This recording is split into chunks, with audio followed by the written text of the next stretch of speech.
Hey folks, I'm so glad you are here. Let me ask you a quick question. Do you want to start a career in cybersecurity but not sure where to begin? Well, don't worry. I have created this course to help you get started right away. Yep, I am Imran Afzal and I have partnered with cybersecurity expert Hasnan Mahmood to bring you a practical, beginner-friendly course that prepares you for ISC2 certification. I hold a bachelor's and master's from Baruch College, and I have worked in IT for over 25 years in New York City. Now, Hasnan brings years of experience in cybersecurity, ethical hacking, and compliance. So you will be learning real world skills, not just the theory. In this course, we will cover essential topics like security concepts, risk management, network security, access control, code of ethics, and much, much more.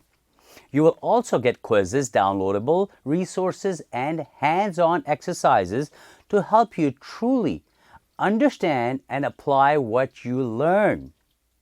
Whether you're just starting out or looking to grow your IT career, this course is the best that you could find out there. Why? Because I have proven reputation for teaching millions of students and getting them the job of their dreams. Yep. So let's secure your future and let's keep learning together. Hey, beautiful people. Welcome. I'm really excited to have you here. Before we start, let me give you a quick walkthrough of what this course includes and how it's structured, so you instantly know if this learning path is right for you.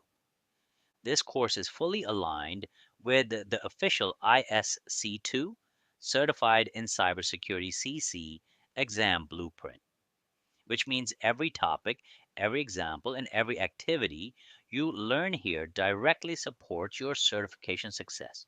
Nothing extra and nothing confusing. Throughout the course, concepts are explained in simple language with relatable real world examples to ensure clarity, even if you're completely new to cybersecurity.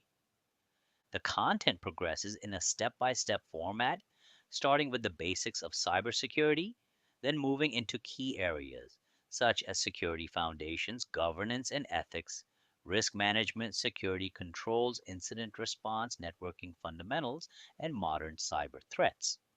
You'll also explore access control, monitoring, and operational security practices used in real environments.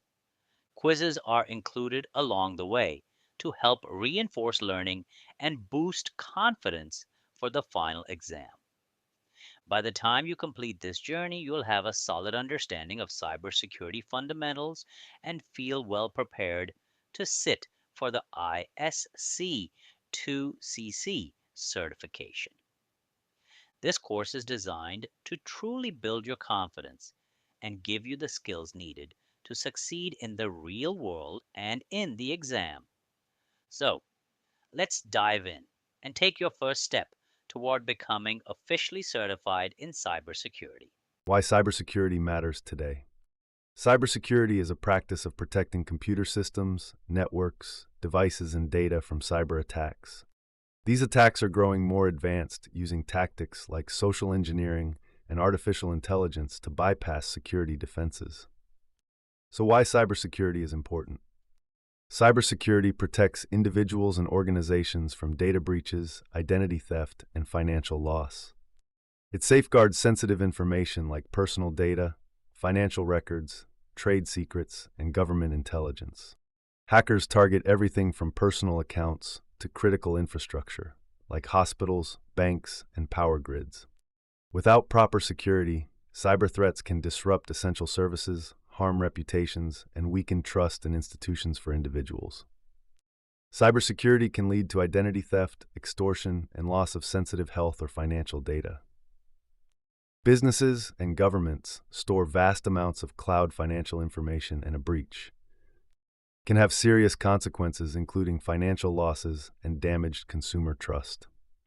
Let's talk about the growing threat in cybersecurity talent shortage. Cybercrime is a massive global issue costing an estimated $9.5 trillion. Yes, I said trillion in 2024. According to reports, cybercrime drains at $793 billion per month from the global economy. Adding to the challenge, there is a severe shortage of skilled cybersecurity professionals. As the cyber threats evolve, organizations struggle to find experts who can keep up increasing the risk of attacks. That is why we have created this course for you. You could learn from it and level up your career and use all the skills learned from this course in your organization. So folks, in conclusion, I could tell you in today's digital world, cybersecurity is essential for protecting our data and ensuring critical servers run smoothly. By adopting strong security measures, we can safeguard personal and organizational information and maintain the integrity of our digital environment.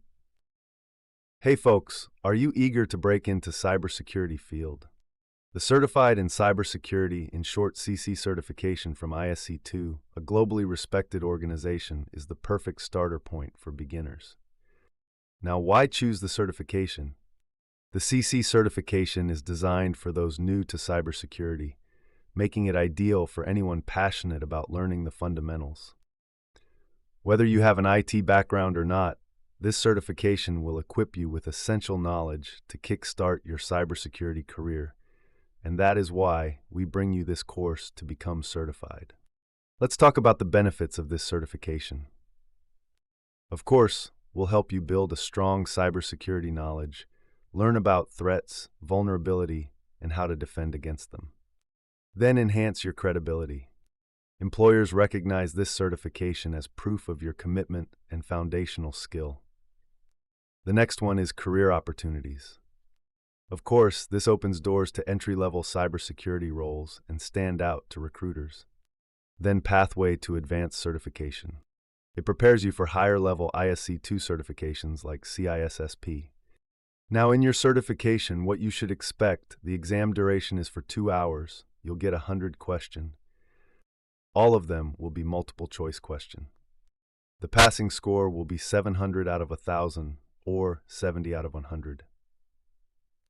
The exam is available or in different languages, primarily in English, Chinese, Japanese, and in German. The test center is Pearson VUE. All right, let's talk about the exam domains and how much each domain. All right, domain 1, which is the security principle, it weights 26% in the exam. Then business continuity, disaster recovery, and incident response will have 10% weight. Then access control concept, which will have 22%. Then network security, which will have 24%. And lastly, the security operation, which will weight 18% in the exam. All right, let me show you a quick sample question that you can expect. Question would be like, what are the foundational principles of cybersecurity? A, confidentiality, integrity, and availability. Or B, authentication, authorization, and accounting. Or C, which is risk management, vulnerability scanning, and penetration testing. Or D, encryption, hashing, and salting. Of course, the correct answer is A, which is confidentiality, integrity, and availability. And by the way, folks, this is just an example that I'm giving you as a question that will show up in your exam, so you need to get started today. This certification is a great first step into cybersecurity. Whether you are completely new or have some experience in it, I will guide you through the concept and exam preparation so you can confidently earn your CC certification. In this lecture, we will learn the concepts of CIA triad and its importance. The CIA triad is a widely accepted model in information security that is designed to guide policies within organization to protect against data breaches. So it provides a high-level framework for cybersecurity professionals to audit, implement, and improve system, tools, and program. It is a powerful way to identify weak points and strengthen policies and program within the organization. The CIA triad consists of 3 components: confidentiality, integrity, and availability. Let's break them down in more detail. Confidentiality. Confidentiality means that only authorized user and processes should access or modify data. Well, it ensures that sensitive information remain private and restricted to those who need it. Think of confidentiality as a privacy. So for example, when you send an email, it is intended for a specific recipient. Well, the protection that keep your email private, like password and encryptions, are measured for confidentiality. Don't get confused about the term encryption. It is the way by which we convert the plain text to a ciphertext. We will cover this in detail in later modules. Integrity. Well, integrity means that data can be trusted and it is maintained in correct state. It ensures that data cannot be tempered and remains accurate, authentic, and reliable. So for instance, when you send an email, you expect that the information arrived to the other end will be unchanged. Well, if a third party intercepts and alters the email, the data has lost its integrity. Availability. Availability means that the systems and data are accessible when users need them. So it ensures that system, network, and devices are up and running all the time. While it's important to keep unauthorized user out, it is equally important that the data is available to authorized user whenever they need it. So for example, reference to our email, we want the email recipient to access, display, and save the email without any issue. So let's see that why CIA triad is important. Well, the CIA triad is crucial for organization because it provides a clear and comprehensive checklist to evaluate their incident response plan in the event of a cyber breach. It helps organization to identify vulnerabilities and discover what went wrong if a network is compromised. Later, this information can be used to address weaknesses and strengthen organization policies. For example, imagine logging into an e-commerce site to check your orders and make a purchase. The site uses the CIA triad principle as follows: confidentiality. So when you logged in, you are asked for a password, and you may need to input a code that is sent to you as a two-factor authentication. Integrity. With reference to integrity, your purchases are accurately reflected in your account, and you can contact customer support if there is a discrepancy. Availability. Availability refers that you can log into your account anytime and customer support is available at all times. So now, let's understand each component of a CIA triad in more detail with relevant example. Confidentiality. Well, confidentiality can be enforced through access control methods like two-factor authentication and password-less sign-on.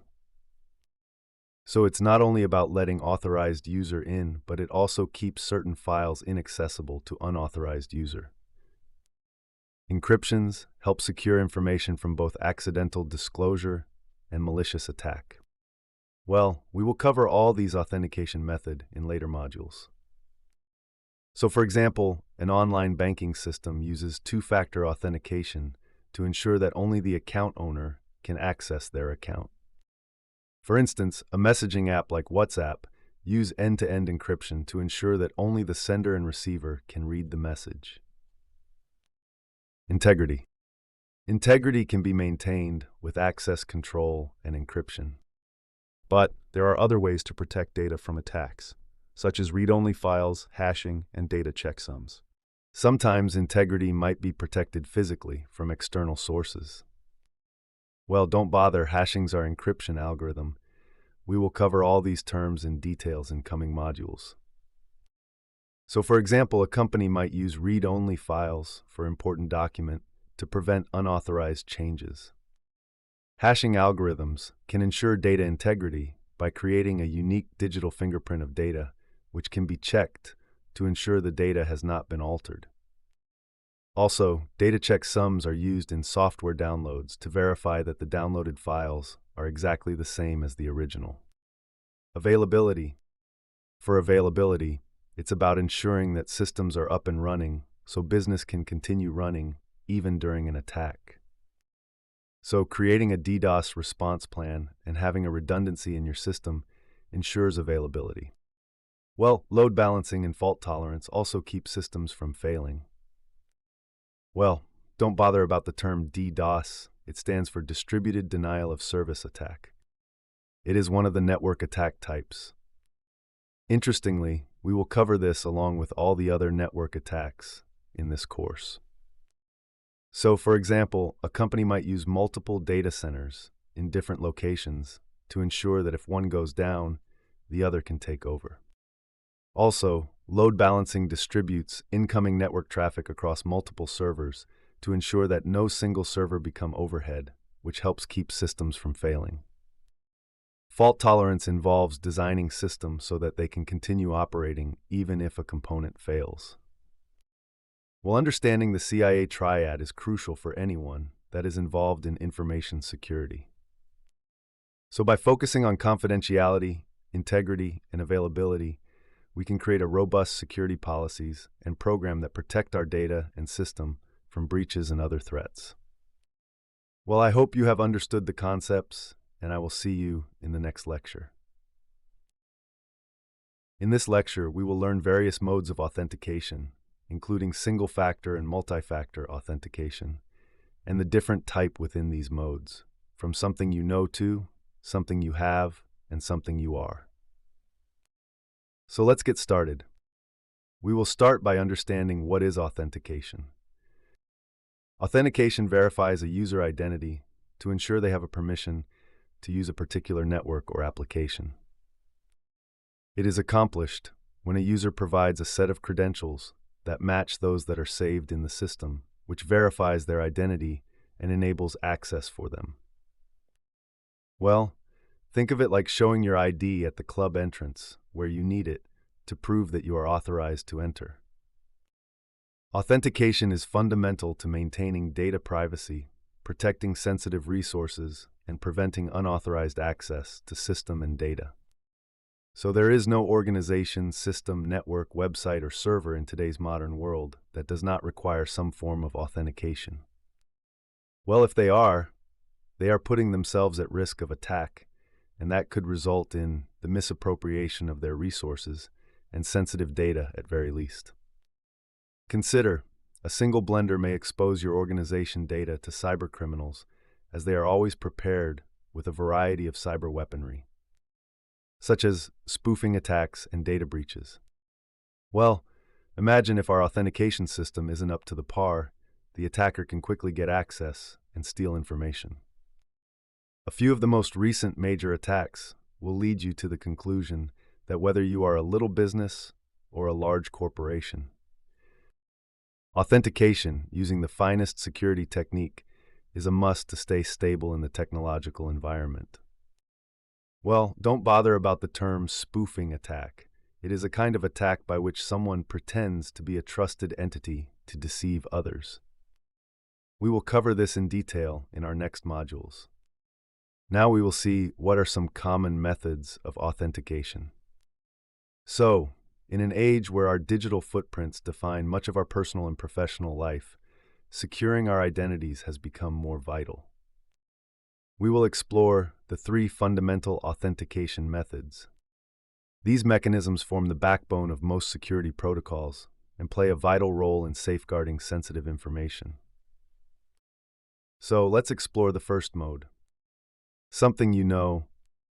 This method relies on information that only the user should know, such as password, PINs, or answer to security question.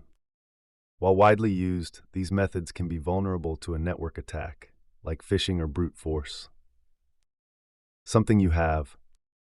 Well, this method involves physical objects that the user has, like smart cards, security tokens, or mobile devices.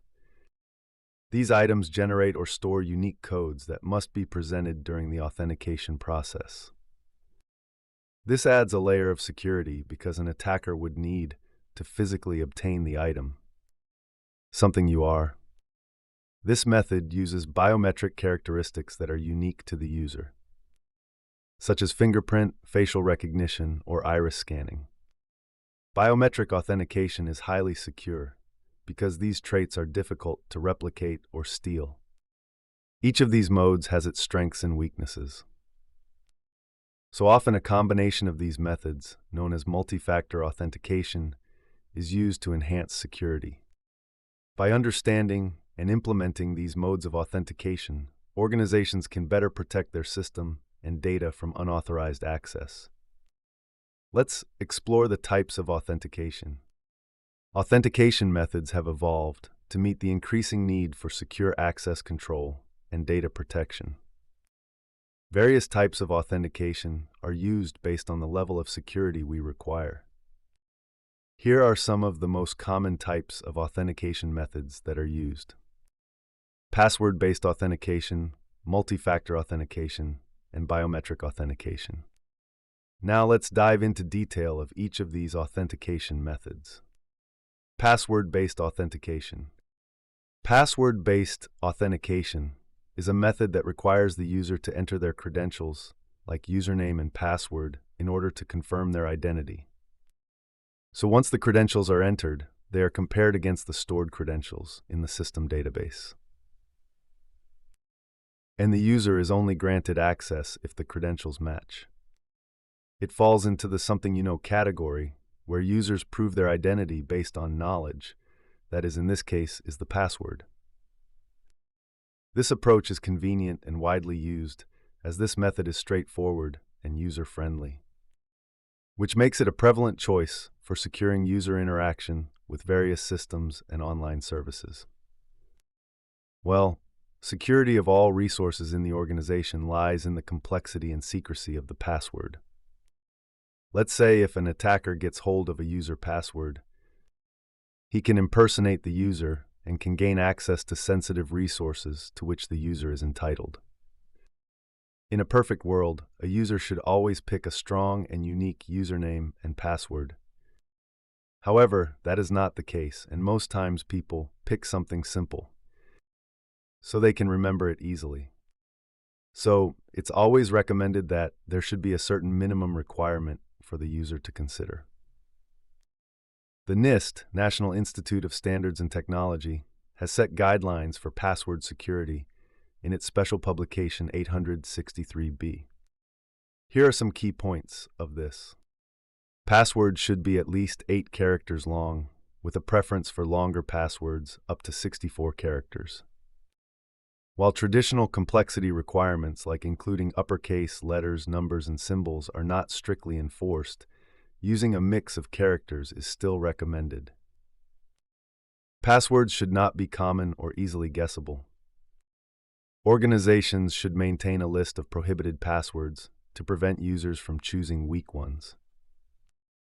Encouraging the use of passphrases, a sequence of words, or other texts can enhance security and make passwords easier to remember. These guidelines aim to balance security with usability, thus make it easier for users to create and remember strong passwords while protecting against common attacks. Although this approach is convenient and widely used, it carries vulnerabilities that can lead to attacks and breaches. Therefore, organizations must adopt secure authentication methods. See you in the next lecture.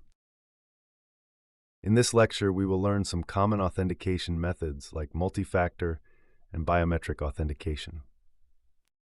So let's start our topic. So what exactly is MFA? Well, it is an authentication method that requires users to provide 2 or more verification factors in order to gain access to the resources. This means that instead of just relying on a single password, MFA adds an extra layer of security to ensure that only authorized individuals can access sensitive information. The main benefit of MFA is that it enhances your organization's security by requiring users to identify it with more than just a username and password.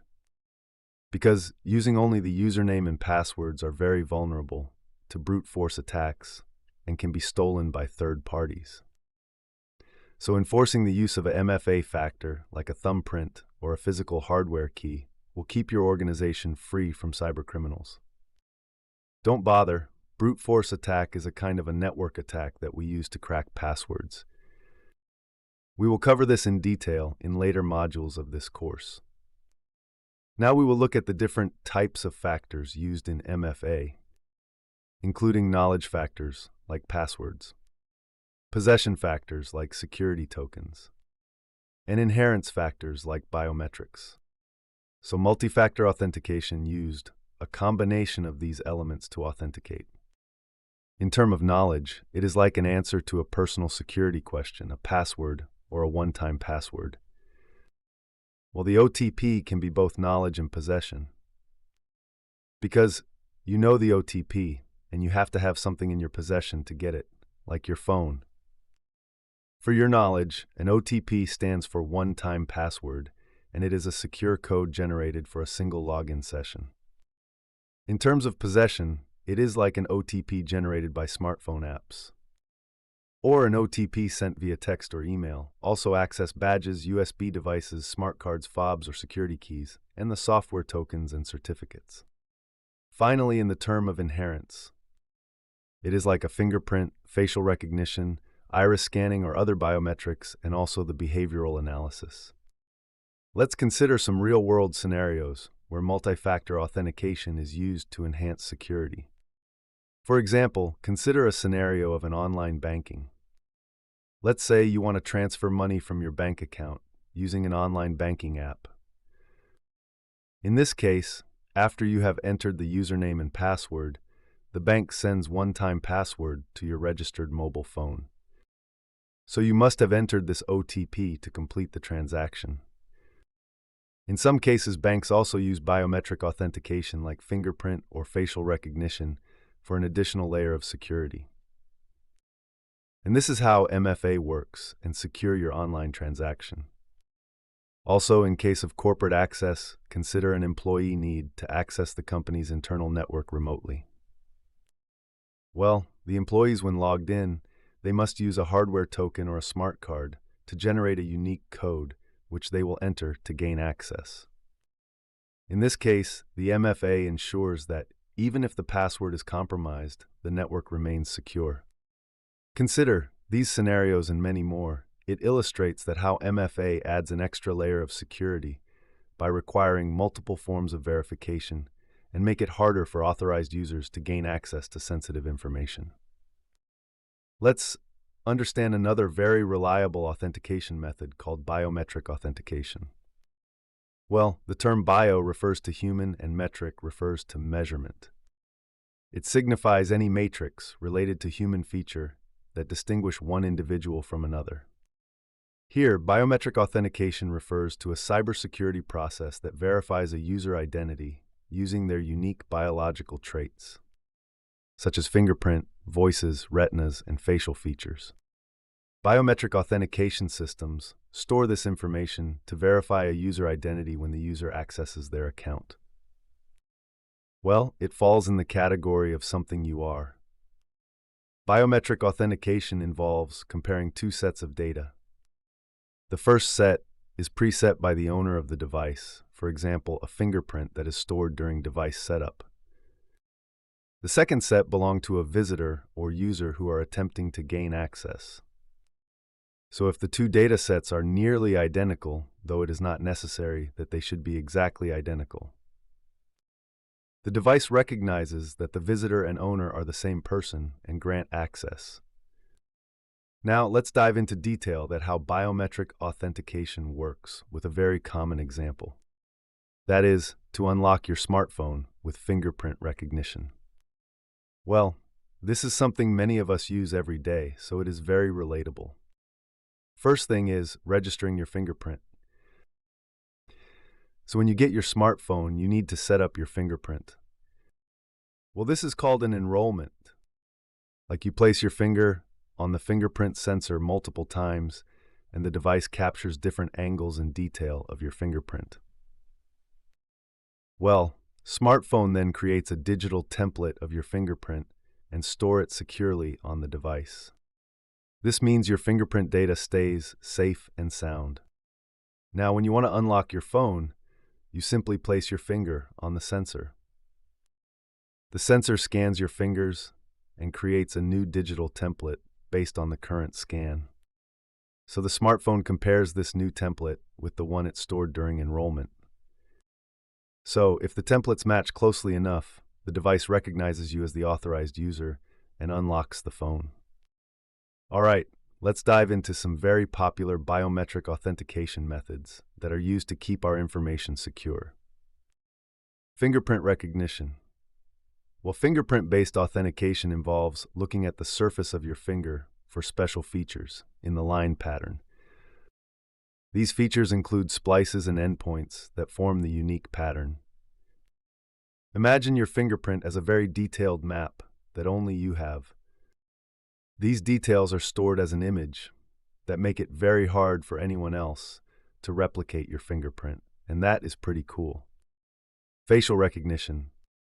Well, facial recognition works by examining various parts of your face to see how they match in terms of shape, position, and location. Sometimes this even means looking closely at surface features, like your skin. The technology behind facial recognition for security comes from face detection, which find faces in more complex images that might have multiple faces. Over the year, this technology has advanced a lot that make it a top choice for remote recognition. This technique does not just recognize faces, it also identifies who does not fit in the crowd. So in this way, security can spot suspicious individuals, even if they are not specifically looking for known faces. Iris scan. Finally, let's talk about iris scanning. In an iris scan, a scanner reads the unique characteristics of your iris, which are then converted into an encrypted barcode. Imagine you have a secret code hidden in your eyes, like a unique barcode. This security technique is highly effective, especially when using infrared light. It is like having a special code that only your eyes can reveal, that make it a very secure method. In this lecture, we will learn about data privacy. We will also learn and understand the challenges that users can face while protecting their privacy online. And we will also explore the laws that are designed to keep our data safe. This topic is not just interesting, but it is very crucial for your exam, because you may find questions related to it in the exam. So let's start our lecture by understanding what privacy really means.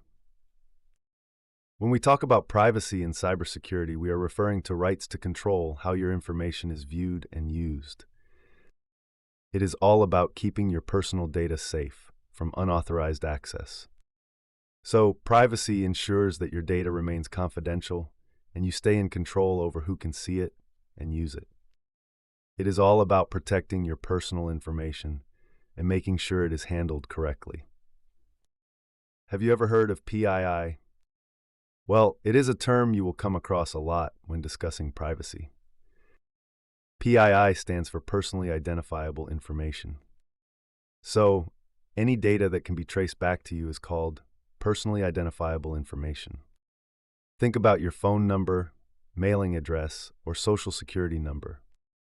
These are all PII. On the other hand, things like MAC address, IP address, OS type, favorite vacation spot, or name of your high school are generally not considered PII.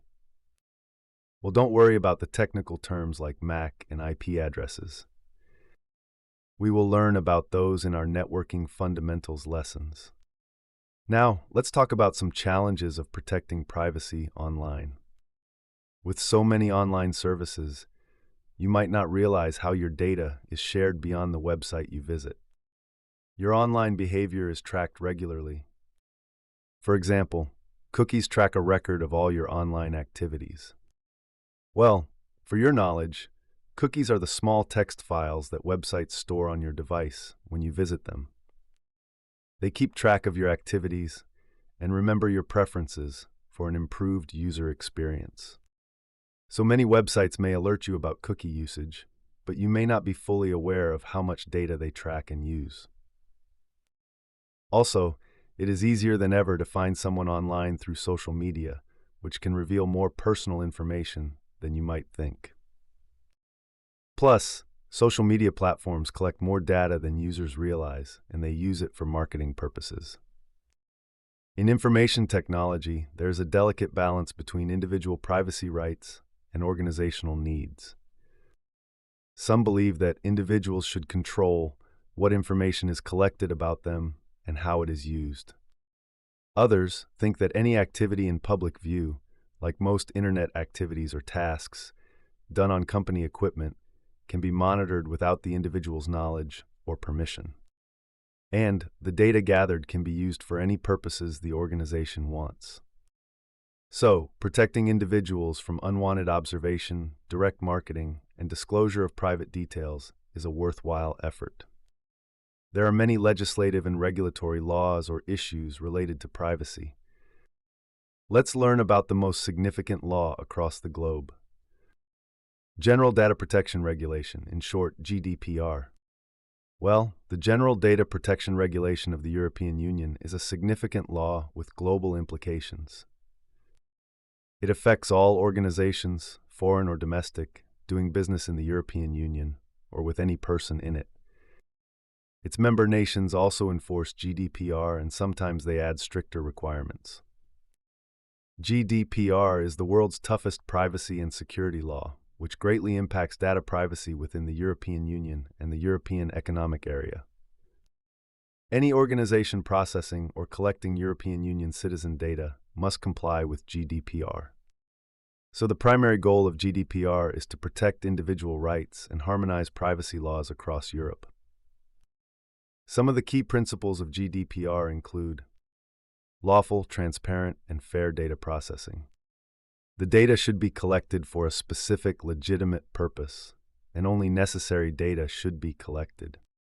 Also, collected data must be protected against unauthorized access or disclosure.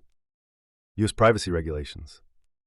Well, U.S. companies might also fall under various state legislation regulating consumer data and privacy, like Health Insurance Portability and Accountability Act, in short, HIPAA, Sarbanes-Oxley Act, Graham-Leach-Bliley Act, Payment Card Industry Data Security Standard, in short, PCI DSS. So it's essential to understand and comply with all government regulations regarding privacy protection. We will cover all these regulations later in this course. Well, I hope you have understood the lecture. I will see you in the next lecture. Imagine sending a message online and being 100% certain that the other person can't deny receiving it. This is called non-repudiation, and this is our topic for today. So let's move to our topic. Let's talk about a very important concept in cybersecurity called non-repudiation. It is all about making sure that once someone sends a message or completes a transaction online, they can't later deny that they did it. It is very crucial for maintaining the integrity and accountability of digital transactions. It also ensures that both the sender and the recipient of the information receive proof of delivery and the sender's identity. This means that nobody can say, "Oh, I didn't send that," or "I didn't get that," later on. So it's very essential for maintaining the authenticity and the unaltered state of data. So why is this so important? Well, non-repudiation allows us to verify the source and authenticity of a message or action. This is very important for preventing fraud, disputes, and unauthorized access, which help us build trust and confidence in our online interactions with others. Now let's look at the role of non-repudiation in data security. Let's see how it helps us mitigate the risk of data tampering. It ensures that any attempts to tamper with data can be detected and traced back to the person who is responsible. So this not only discourages people from trying to tamper with data, but also helps us respond quickly if any incidents occur. It creates a strong sense of accountability and responsibility in digital transactions. This makes it very difficult for anyone to deny their involvement or blame someone else if something goes wrong.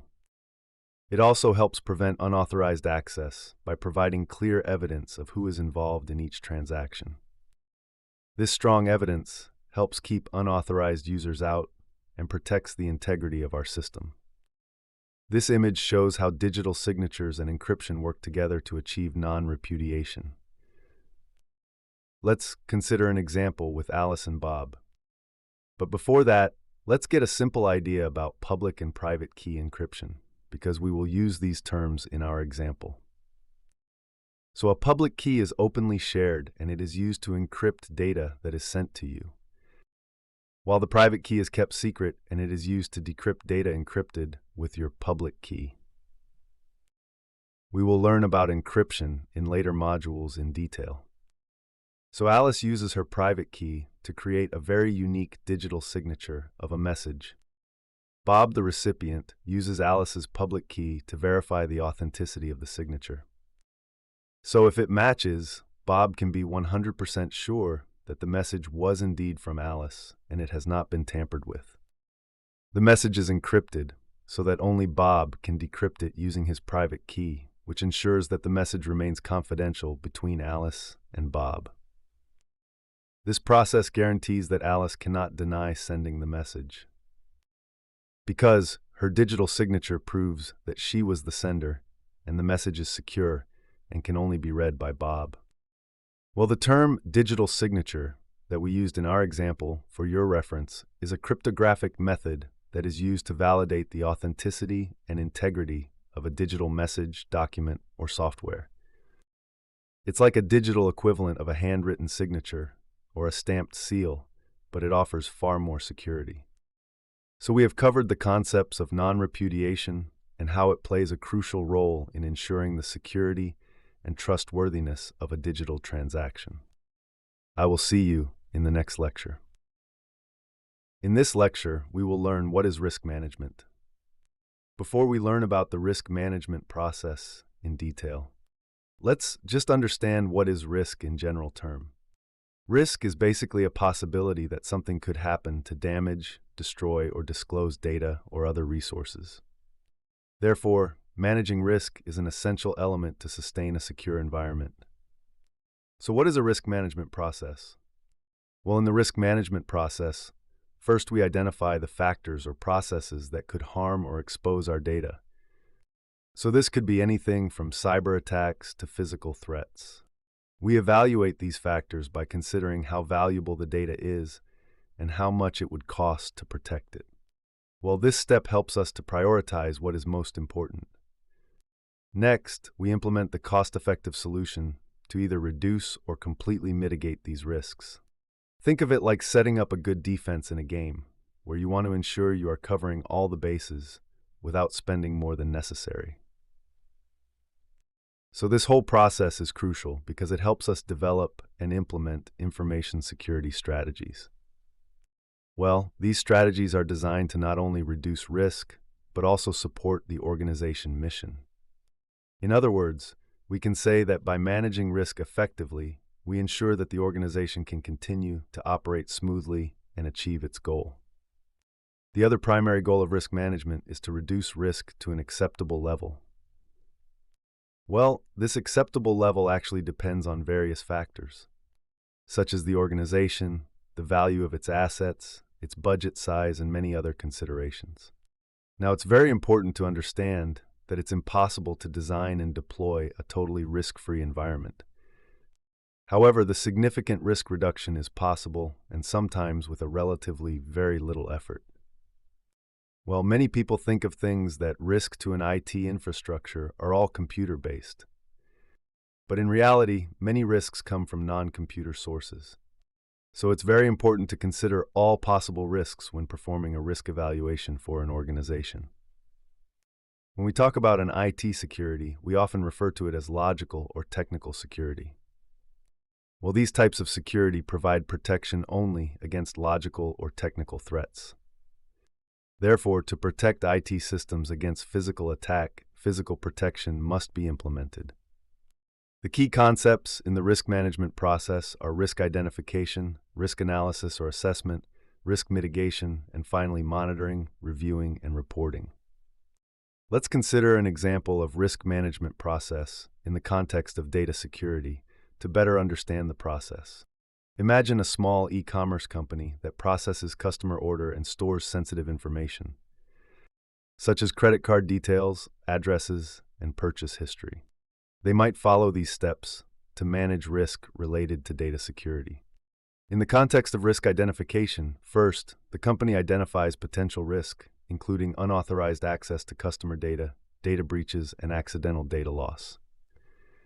So they recognized well that a security incident could harm their reputation, that lead to legal consequences, and result in financial losses for them. Well, in the next step, they analyze or assess the risk. This involves evaluating the likelihood of these risks occurring based on the prevalence of cyber threats and considering the impacts based on the sensitivity of the customer data. Finally, then they decide on controls to mitigate these risks. This could include firewall, encryptions, access controls, and regular backups. To implement these controls, they must allocate resources such as time, budget, and persons. Well, after implementing the control, the company mitigated those risks by regularly updating firewalls and applying security patches. Also conducting security awareness training for employees and monitoring access logs for suspicious activity. Finally, the company continuously monitors the effectiveness of control, reviews security incidents, and conduct vulnerability assessment and adjust control as needed. Well, at the end, regular reports are shared with management and stakeholders. I hope you have understood what is risk management. I will see you in the next lecture. In this lecture, we will learn how to identifying security risks, its importance, and the key steps we need to follow to ensure we manage risk effectively. So let's start our topic. Well, risk identification is the crucial first step in our risk management process. So what do you mean by that? It means that it's all about figuring out and defining potential risk that could impact the success of a project. Well, the purpose of this step is to anticipate, assess, and control possible harm to our organization. Think of it like this: by supporting these risks early in the project, we can take steps to either deal with them or avoid them completely. So this proactive approach sets the state for effective risk management. Why is risk identification important? Well, it helps us understand what could go wrong and how we might prevent it. Also, it allows us to put together a plan for dealing with any potential risks that might arise. And finally, it helps us make better decisions for the business. When it comes to risk identification, a few key steps need to be followed to ensure that all possible risks are considered. Well, let's go over them briefly. Risk statement. So start by making a risk statement. It's a brief and concise description of the risk you are looking at. Basic identification. Well, list all relevant facts about the risk, such as what could happen and who could be affected. Detailed identification. Okay, so go into more detail about the risk, including its potential causes and impacts. Use brainstorming, interviews, and documentation methods to achieve this. External cross-check. Well, look for potential risks or relevant information outside the project using checklists and categories. Internal cross-check. So search for any risk inside the project that may have been missed. Break down a work structure or project document to list any potential risks. Statement finalization. Well, at the end, combine all the information and finalize your statement about the risk. I hope this makes the concepts of risk identification clear. I hope you learned something useful in this lecture as well. I will see you in the next lecture. In this lecture, we will dive into the risk analysis and evaluation part of risk management process. We will cover its importance and explore some key risk terminologies that are crucial to understand in context of risk analysis. So let's start our topic. Well, what is risk analysis? It is about analyzing potential issues that could negatively impact businesses, initiatives, or projects. So this process helps organizations avoid or mitigate those risks. While, when performing a risk analysis, we need to consider both natural and human-caused events. Well, natural processes include severe storms, earthquake, floods, and other natural disasters. While human activities can be malicious, like cyber attacks, such as accidental data loss. Well, an important part of risk analysis is figuring out two main things: the potential harm from different events, like natural disaster or cyber attack, and the likelihood of these events actually happening. So this means we need to think about how bad something could be and how likely it is to occur. Well, look at some important aspects of risk analysis. Beyond just focusing on risk, risk management also involves evaluation, that is, assessing the risk in detail. Assessment, that is, to understand the impact of these risks. And asset valuation, that is, to assign value to all assets in the organization. Well, why is asset valuation important?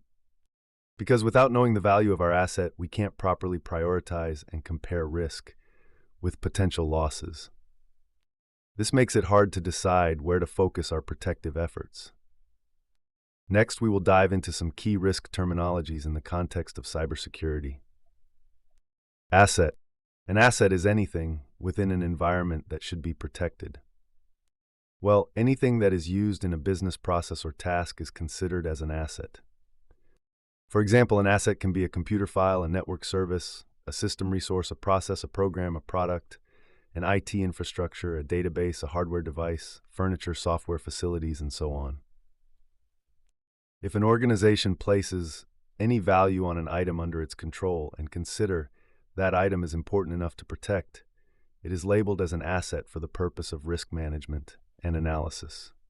The loss or disclosure of an asset could result in an overall security compromise, loss of productivity, detection in profits, additional expenditures, and numerous intangible consequences.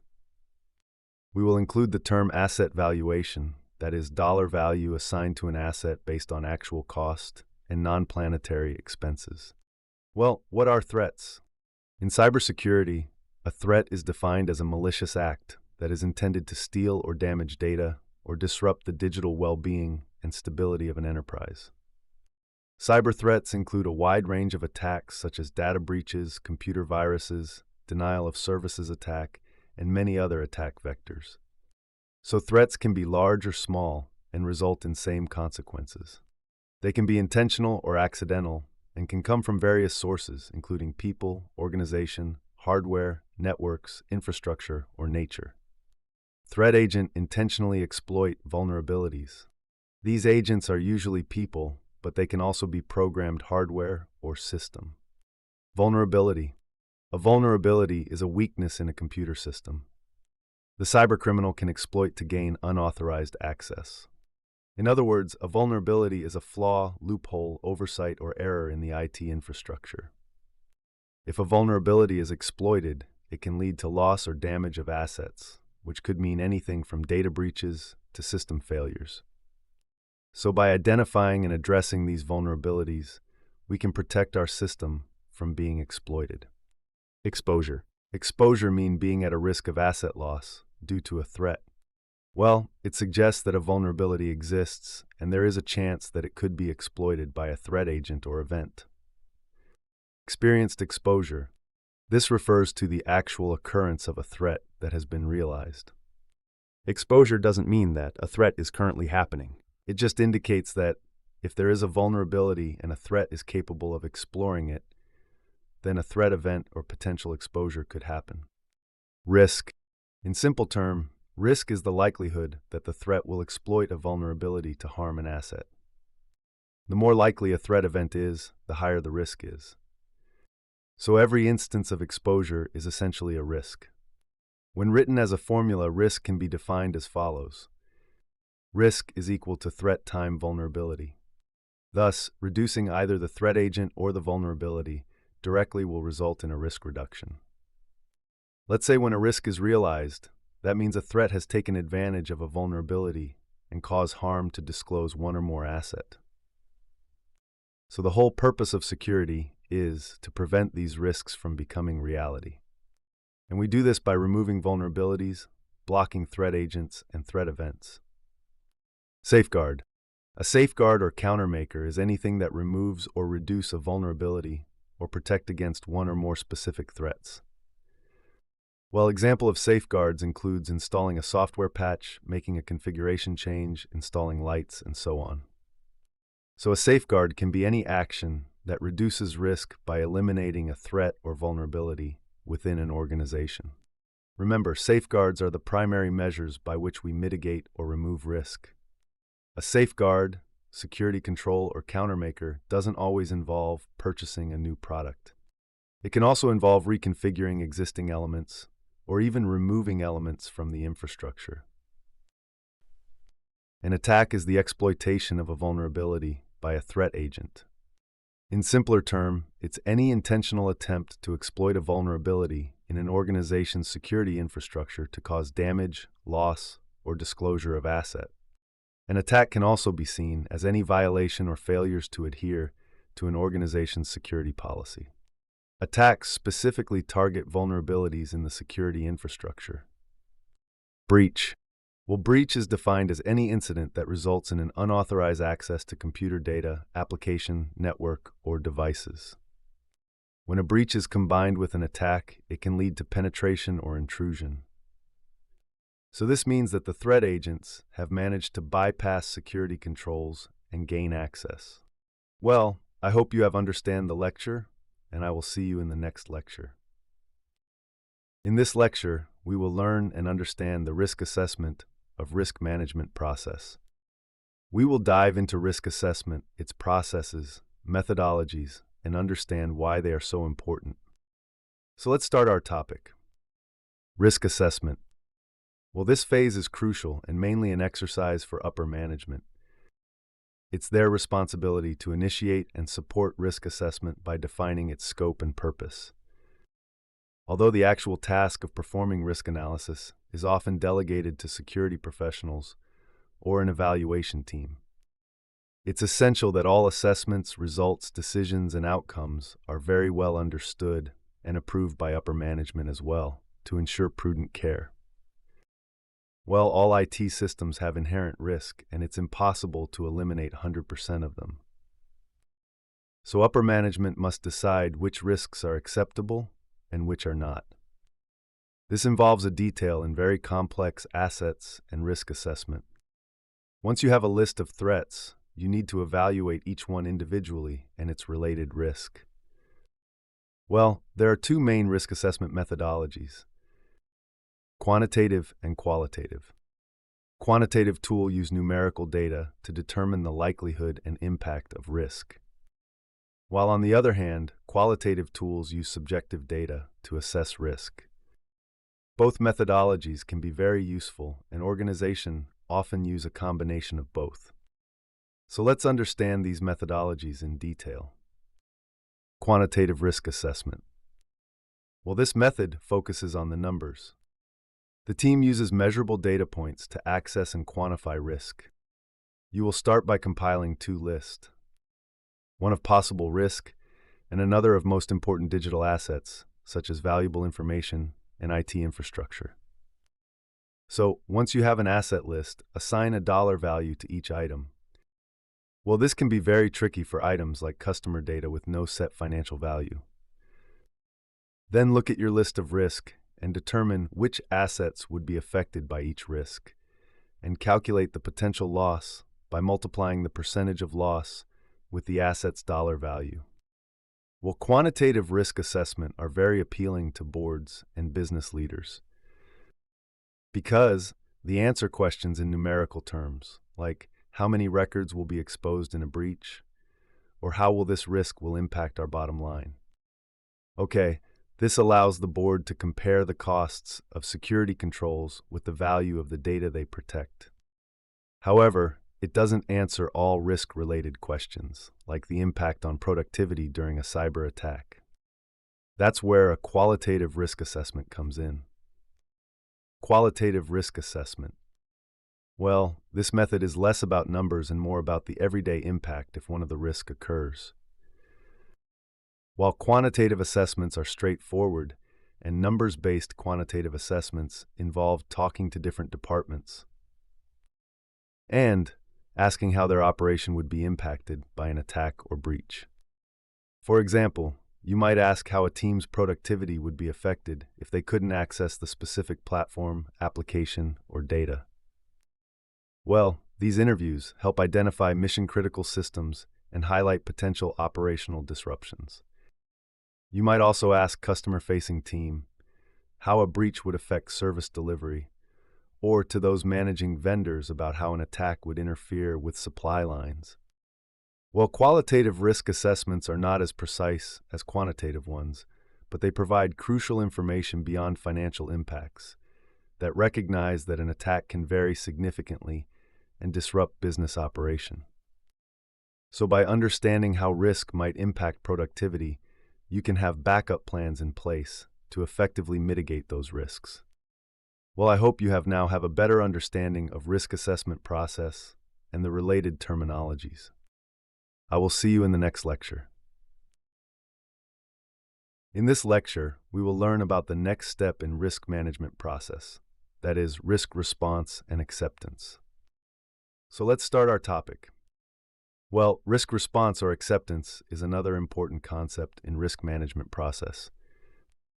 Once the risk analysis or risk assessment is completed, the management must address each specific risk. There are 4 possible responses to risks: reduce or mitigate, assign or transfer, accept and reject or ignore. So let's break them and understand the concepts of each risk response in detail. We'll start with risk mitigation. Well, this approach involves taking proactive steps to lower either the probability of a risk occurring or its potential impact. And the goal here is to minimize the threat by implementing controls or safeguards. For example, imagine there is a risk of a data breach through phishing attacks. So to mitigate this risk, you could implement multi-factor authentication and conduct regular employee training on recognizing phishing emails. Let's consider another detailed example in context of cybersecurity. Consider the risk of a malware attack. Well, to mitigate this risk, an organization might install and regularly update anti-malware software. Also implement firewalls to block unauthorized access, and conduct regular security audits and vulnerability assessment. Also, they provide ongoing training for employees on recognizing and avoiding malware threats. Risk assignment. Well, this strategy involves shifting the responsibility and consequences of a risk to a third party, typically through contracts or insurance. While it doesn't eliminate the risk completely, it does transfer the burden. For example, if you're concerned about potential data breaches, you might transfer the risk by purchasing cybersecurity insurance. So the insurance company then assumes the financial risk associated with such breaches. So let's consider another example in the context of cybersecurity. Well, if there is a risk of a data breach, an organization might purchase cybersecurity insurance to cover potential financial losses and legal fees. Also, they can outsource an IT security to a specialized company, which then takes on the responsibility for maintaining and securing the system, or to enter into a cloud service agreement, where the provider is responsible for certain aspects of data security. Risk acceptance. Well, accepting a risk means acknowledging it and deciding not to take any action to mitigate it, often because the cost of mitigation is higher than the potential loss. So this approach is suitable for low-impact risk. For example, if your organization decides that the risk of minor security vulnerabilities in a low-impact system is acceptable, you might choose not to invest additional resources in securing that particular system. Consider another detailed example. Consider an organization might identify that an old internal system has minor vulnerabilities. Well, if the system contains non-sensitive information and is used infrequently and has limited exposure to external threat, the organization might decide that the cost of upgrading or securing this system outweighs the potential damage from a breach and thus accept the risk. Risk rejection. Well, this involves deciding not to take any action regarding a risk, often because it's deemed irrelevant, highly unlikely, or insignificant. For example, if there is a very low risk of an attack from a specific outdated type of malware that your systems are already protected against, well, you might choose to ignore this risk as it is highly likely to occur. Consider a detailed example. If there is a known risk from an outdated type of malware that is no longer prevalent, well, an organization with modern up-to-date security system might choose to ignore this risk, because the likelihood of occurring or encountering such malware is extremely low.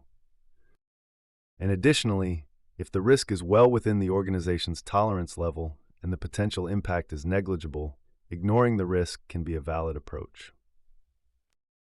Well, I hope you have understood the lecture. I will see you in the next lecture. Hello and welcome.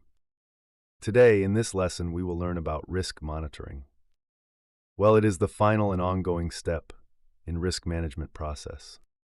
So, let's understand the concepts of risk monitoring in detail. Well, risk monitoring is a continuous process of keeping an eye on risk to ensure that controls remain effective. So it involves an organization framework for staying aware of its currency's exposure, including the risk management system and other activities that inform risk decision. Well, it's very crucial to stay updated on these risks. Since the risk monitoring happens at the end of the risk management process, it needs to be ongoing and reviewed frequently.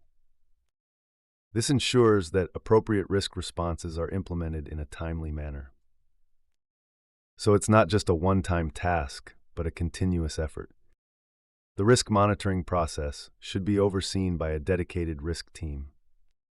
However, it's also common for a compliance team, anti-fraud team, or trusted and safety team to take on this responsibility.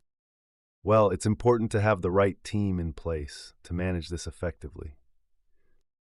So I hope you have now understand the concepts of risk management. This topic is crucial for the CC exam, so make sure you have a thorough and detailed knowledge on the risk management process and each of its phases. I will see you in the next lecture. In this lecture, we will learn about the vital concepts of security controls and their categories, and understand how these controls work together in a layered approach, known as defense in depth, to provide protection against various threats and vulnerabilities. So, let's start our topic. Well, in the context of cybersecurity, security controls are mechanisms that are strategically implemented to protect the confidentiality, integrity, and availability of information, computer systems, and other crucial assets from potential threats. So by employing a balanced combination of policies, procedures, and technologies, security controls enable organizations to enhance their security posture against malicious activities and to proactively identify security gaps to ensure a resilient operational environment. Well, security controls are implemented and categorized into the following ways. Physical access controls that include physical barriers and security measures. Technical access controls that are implemented as software and hardware solutions. And administrative access controls that contain policies and procedures. Well, when these controls are implemented in a layered manner, they provide maximum protection against potential threats. So let's break them all and understand their concepts. We will start with the physical access control. Well, we can say that physical access controls are the first line of defense protecting the physical environment and infrastructure. Examples of physical access controls include locks on doors, security cameras, security guards, biometric access controls, etc. Let's imagine a data center with biometric access control. So only authorized personnel can enter, and that reduces the risk of unauthorized access. Also, security cameras are used to monitor suspicious activities, and locks and guards adds an additional layer of security, making it difficult for an intruder to gain physical access to critical systems. Technical access control. Well, technical or logical access controls protect data and systems through technology and software solutions. Examples of technical access controls include firewalls, encryption passwords, antivirus software, and intrusion detection systems. For instance, consider this scenario. An organization might use firewalls to filter incoming and outgoing network traffic and block malicious attempts to access internal systems. Also, encryption in place ensures that even if data is intercepted, it remains unreadable without the correct decryption keys. Well, in the same way, antivirus software and intrusion detection systems further protect against malware and unauthorized access attempts. Administrative access controls. Well, administrative access controls govern security policies, procedures, and practices. Examples of administrative access controls include security policies, access control policies, incident response plans, and security training programs. So an organization may implement a strict control policy, ensuring that employees only have access to the information necessary for their roles. Well, regular security training programs and educating employees about potential threats and proper security practices also reduce the risk of human errors. Also, the well-placed incident response plan ensures that, in the event of a security breach, there is a clear and organized approach to mitigate the impact and recovering quickly. So how does the layered security approach enhance protection?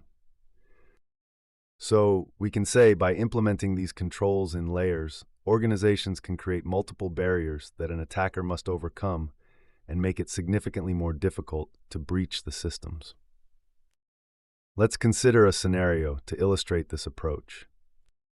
A cybercriminal attempts to infiltrate an organization to steal sensitive data.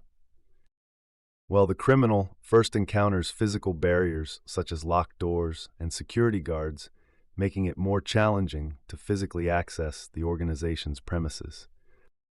Well, if they manage to bypass physical security and access the sensitive systems, they can then face technical controls like passwords, two-factor authentication, and encryption. Well, firewalls are also used to block unauthorized access, and encryption ensures that stolen data is unusable without the decryption keys. Lastly, administrative controls, such as strong access control policies, limits what data the criminal can access, even if they get past the first two layers. Also, security training ensures that employees are vigilant and can recognize and respond to suspicious activities and potentially catch the intruder before significant damage done by them. So I hope you have understood the lecture. I will see you in the next lecture.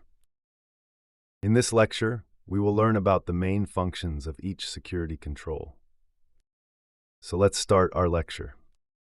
Well, the term access control refers to a broad range of controls that ensure that only authorized users can log in and prevent unauthorized users from gaining access to resources. Whenever it is possible, we try to prevent any type of security problem or incident. And of course, this isn't always possible, and unwanted events may occur. And when it occurs, we try to detect that event as soon as possible, and once we detect it, we want to correct that event. Well, the functions of security control are broadly specified into these categories. Now, let's learn about some of the security control categories. We will start with directive controls. Directive controls are mandatory measures put in place to ensure compliance with regulations. They direct, confine, or control actions in line with security policies. Examples include procedures and guidelines, monitoring and supervision, escape route exit signs, and security policy requirements. While deterrent controls discourage violations of security policies by reducing the chances of deliberate attacks. They help individuals make smarter decisions and avoid insecure actions, but they rely on people's choices. Examples include policies, training, locks, badges, guards, and cameras. Well, preventive controls block unwanted actions outright. They are designed to prevent or avoid security incidents within an organization by mitigating unauthorized activities through preventive measures. Examples include fences, locks, biometrics, traps, lighting, alarm systems, separation of duties, job rotation, data classification, penetration testing, and access control methods. Well, more preventive controls include encryption, auditing, security cameras, CCTV, smart cards, callback procedures, security policies, security awareness training, antivirus software, firewalls, and intrusion prevention systems are all preventive controls. Well, these help in remembering various preventive measures, useful for exam questions requiring selection and categorization of different controls. Detective controls. Detective controls discover or detect unwanted or unauthorized activity after it occurs and help us to identify and understand the activity. Well, the examples include security guards, motion detectors, recording and reviewing events captured by security cameras or CCTV, job rotation, mandatory vacations, audit trails, honeypots or honey nets, violation reports, supervision and reviews of users, and incident investigations. While corrective controls remediate or mitigate the impact of a security incident, ensuring it doesn't happen again. They can be simple, such as terminating malicious activity or rebooting a system, or more involved, like antivirus solutions removing a virus, backup and restore plans recovering lost data, and active IDs stopping attacks in progress. Recovery controls. Recovery controls extend corrective controls with more advanced capabilities, helping an organization recover from a security incident and restore normal operations. Examples of recovery controls include backups and restores, fault-tolerant drive systems, system imaging, server clustering, antivirus software, and database or virtual machine shadowing. See you in the next lecture. In this lecture, we will learn about ISC2 Code of Ethics is very crucial for your exam. But before we get into it, let's make a moment to understand the broader concepts of a professional code of conduct. So let's start our topic. What is professional code of conduct? Well, a professional code of conduct outlines the ethical and professional standards expected within a given field. So it serves as a guiding framework for behavior, ensuring that professionals act with integrity, accountability, and respect. Well, a professional code of conduct is a key document that outlines how employees should behave while representing their company. So it's like a roadmap for maintaining the organization's standards and ethics. A code of ethics can include elements like the values of the business, disciplinary steps, and responsibilities. So we need to understand the ISC2 Code of Ethics and its ramification in order to pass the CC exam and all other certification exams offered by the organization. We must not only identify these canons, but also we must identify how these canons are applied in various ways in a professional setting. Well, another crucial way the ISC2 Code of Ethics affects us and other certificate holders is that if we breach the code and it's noticed by another certificate holder, they must file a complaint with the ISC2 Ethics Committee. So, this system ensures that ethical standards are maintained across the board. Well, the organization clearly states, members who violate any provision of the code will be subject to action by a peer review panel, which may result in the revocation of certification. In short, if you don't adhere to the Code of Ethics, the organization can revoke your certification, leaving you without your credentials. In this lecture, we will learn about ISC2 Code of Ethics. So let's start our lecture. What is ISC2 Code of Ethics? Well, as explained, a code of ethics sets out an organization's ethical guidelines and best practices to follow for honesty, integrity, and professionalism. For members of an organization, violating the code of ethics can result in sanctions, including termination. Well, the ISC2 Code of Ethics is a collection of requirements that apply to how you act and interact with others and make decisions as an information security professional. So the code is designed to give assured reliance on the character, ability, strength, or truth of a fellow ISC2 member. And it provides a high level of confidence when dealing with a peer member. ISC2 states in its preamble the actual codes of ethics that the safety and welfare of a society and the common good duty to our principal and duty to each other require that we adhere and be seen to adhere to the highest ethical standards of behavior. Therefore, strict adherence to this code is a condition of certification. Essentially, these are high-level rules that apply to your behavior and that of all ISC2 certification holders. So the ISC2 Code of Ethics includes 4 mandatory canons, but the organization also provides additional guidelines on how to apply these canons in your professional life. This ensures that all members maintain a consistent standard of integrity, professionalism, and ethical behavior, and that is very important for maintaining trust and reliability within the information security community. In this lecture, we will learn and understand the ISC2 Code of Ethics canon. So let's start our lecture.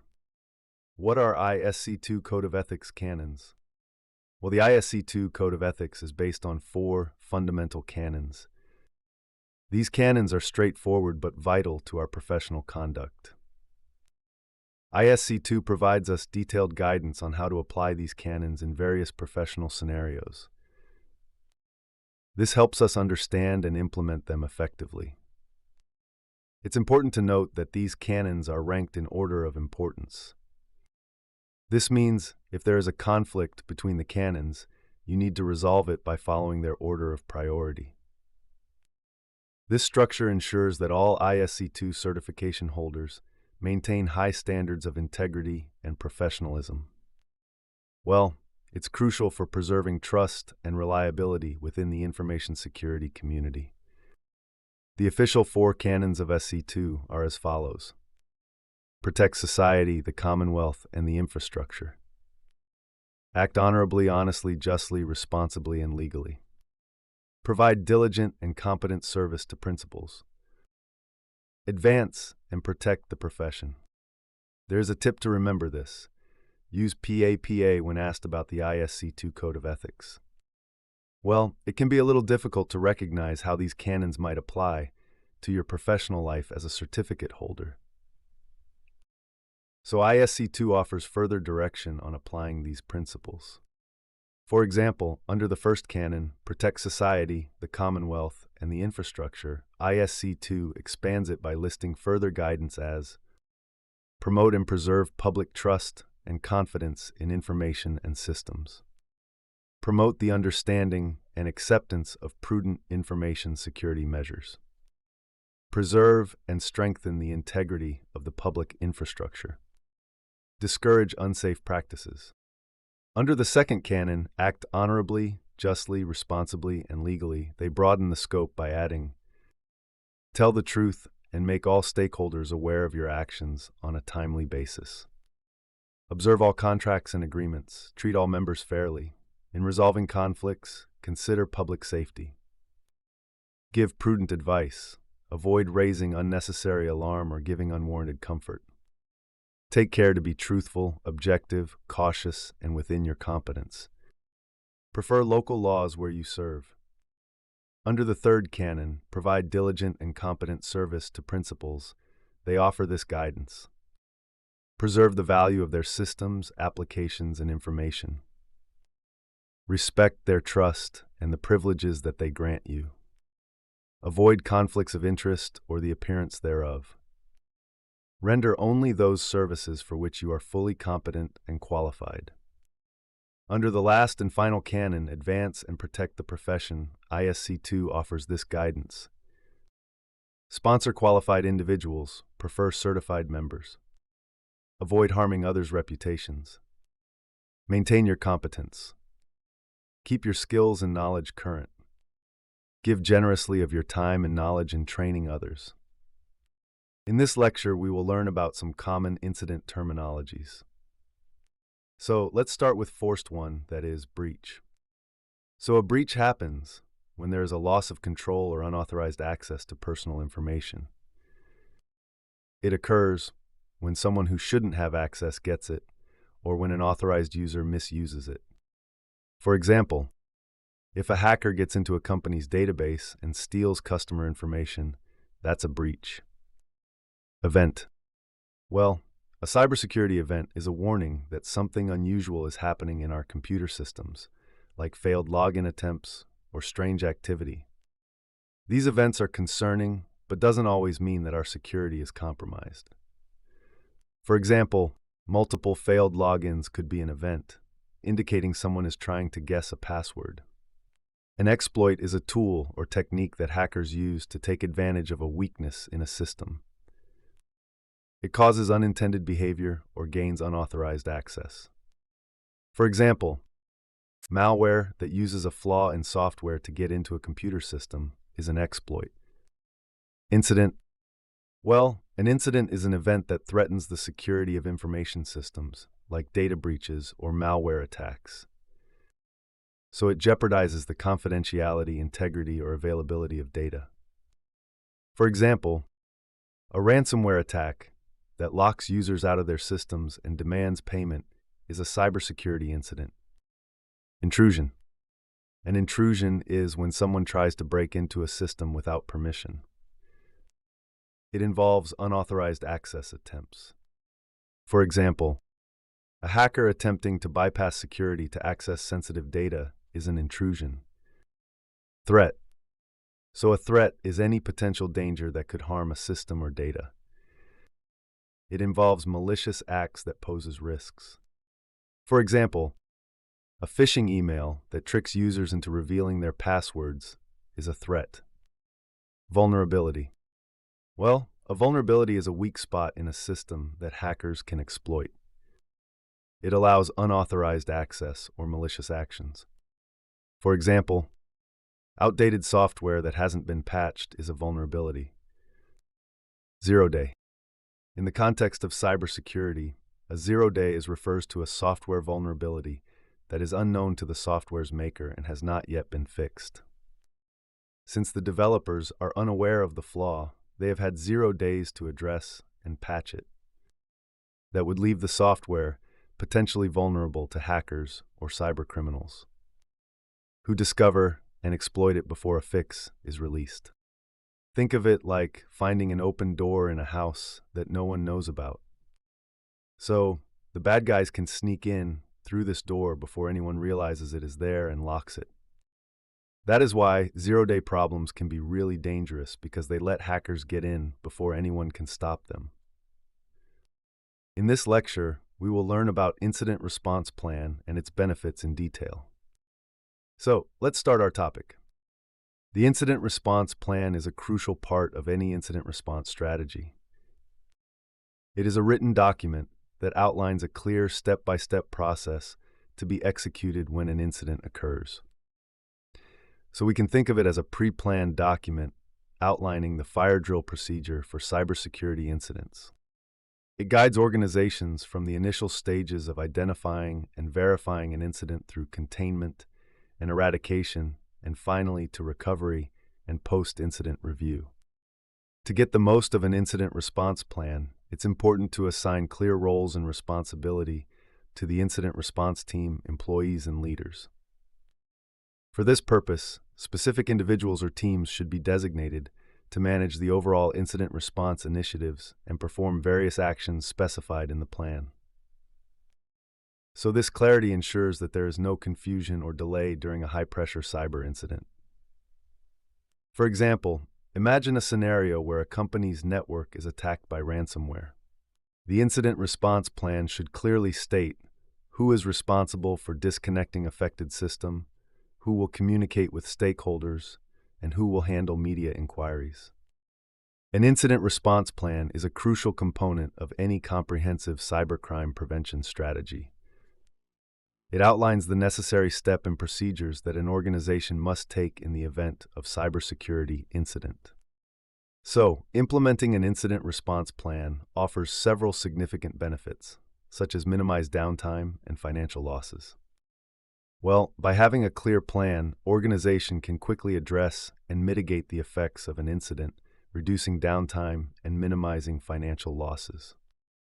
For example, a swift response to a phishing attack can prevent unauthorized access to sensitive data and avoid costly data breaches. Quickly assesses the impact of cyber threats and take corrective measure. So the plan helps in assessing the impacts of the cyber threats and taking necessary corrective measures promptly. For example, in the case of a malware infection, the incident response plan can guide the team to isolate the affected system and clean malware efficiently. Identify the root cause of an attack and prevent similar incident in the future. Understanding the root cause of an attack is crucial to prevent similar incident in the future. For example, if a vulnerability in the software was exploited, in the incident response plan can include steps to patch the software and enhance security measures. Restore normal operation and protect data from further loss or misuse. So the incident response plans help in restoring normal operation quickly and protecting data from further loss or misuse. For example, after a data breach, the incident response plan can guide the team in securing the compromised data and implementing stronger data protection measures. Improve cybersecurity postures and compliance. So, a well-implemented incident response plan demonstrates that business is serious about its cybersecurity and compliance with regulations. For example, regularly updating and testing the incident response plan can help organizations meet industry standards and regulatory requirements. Improve user awareness of cyber threats and response measures. Well, having an incident response plan also helps improve user awareness of cyber threats and their appropriate response measures. For example, conducting regular training and simulation based on the incident response plan can prepare employees to recognize and respond to cyber threats effectively. An incident response plan helps organizations swiftly manage cyber threats, minimize damage, and enhance security resilience.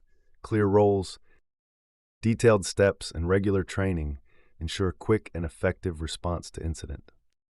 Let's understand the importance of incident response plan with some examples. Minimizing the impact of incidents. Imagine a company that experiences very severe ransomware attack.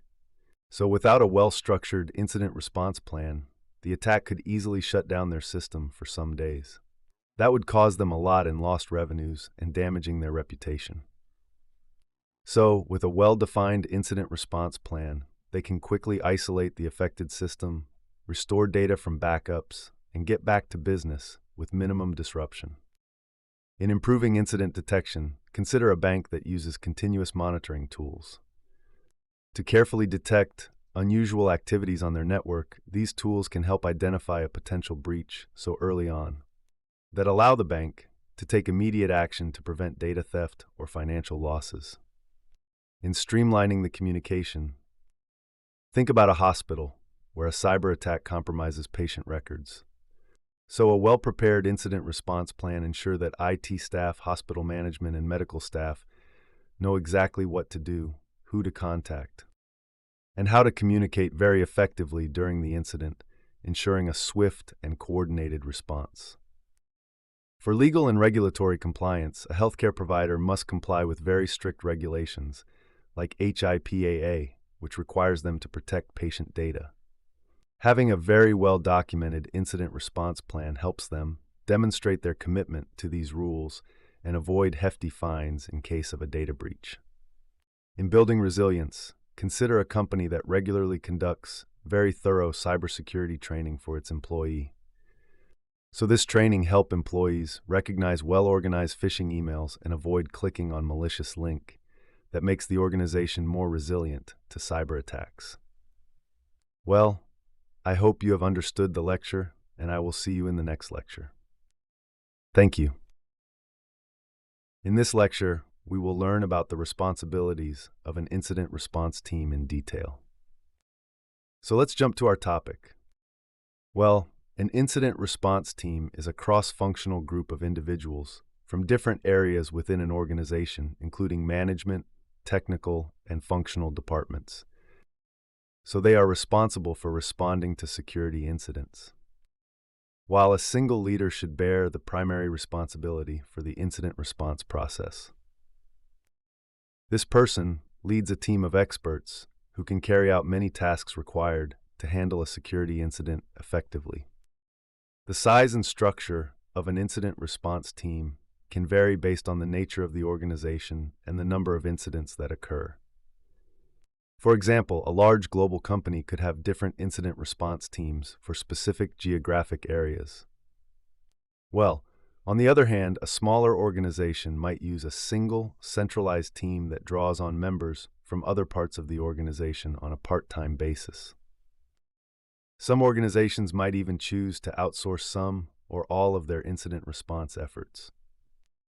So whatever team model is chosen, it's very important to train team members on their responsibilities at the various stages of incident handling, and to conduct regular exercises to ensure they are ready to respond to future incidents.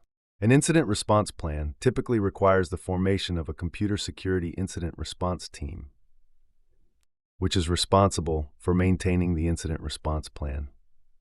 CSIRT members must be knowledgeable about the plan and ensure it is regularly tested and approved by senior management.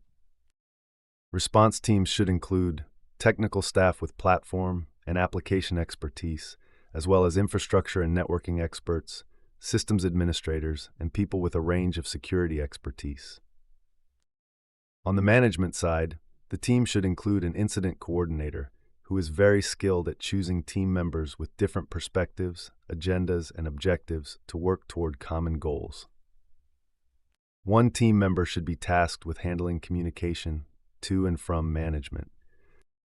This role requires someone very adept at translating technical issues into business terms. So data owners and business process managers throughout the organization should either be part of the CSIRT or work closely with it and provide input into the incident response plan. Well, depending on the company's regulatory and compliance obligations, legal and PR teams should also be included. Let's see some key responsibilities of the response team. The response team has 4 primary responsibilities.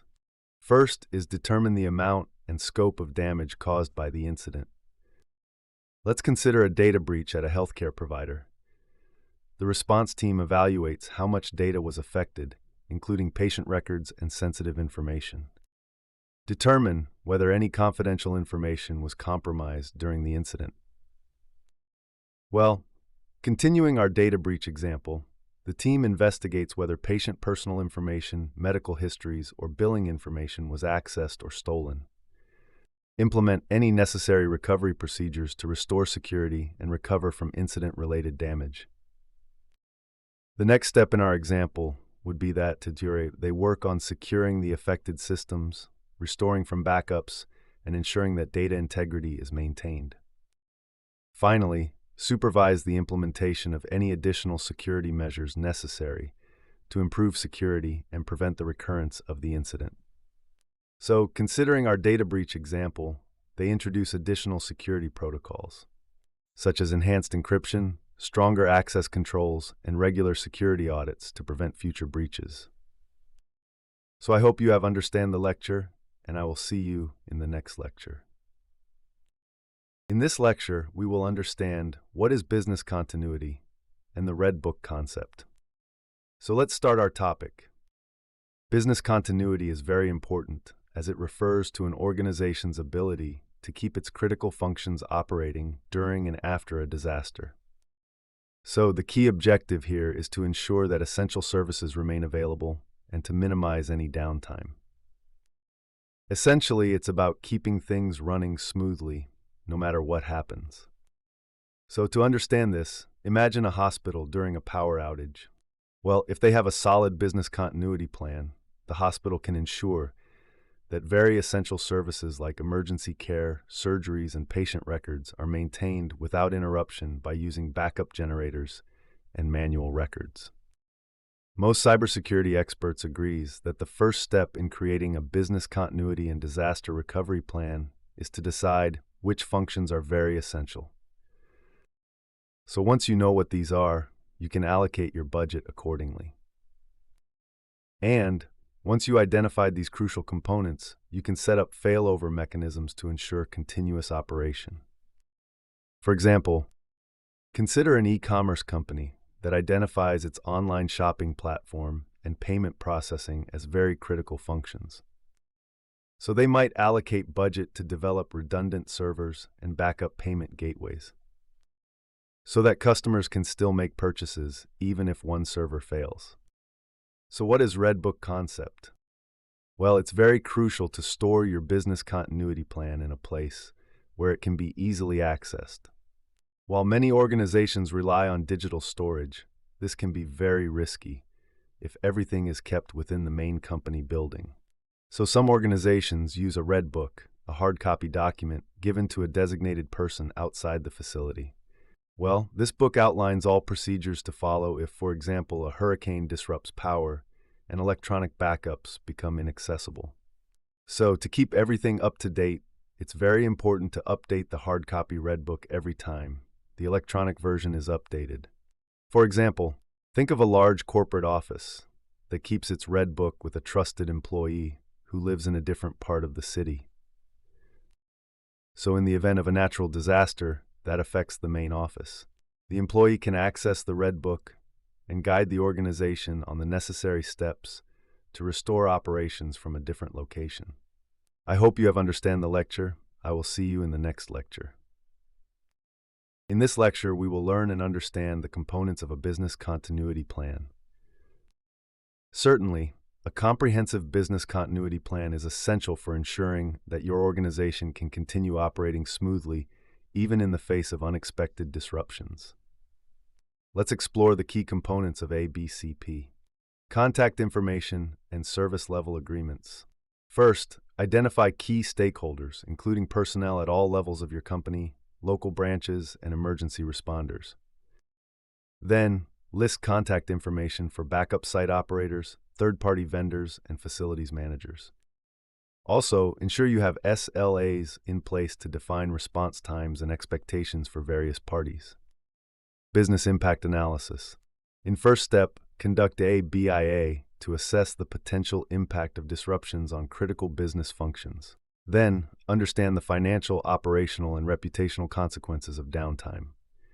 And then prioritize which functions need immediate attention during recovery. Risk assessment.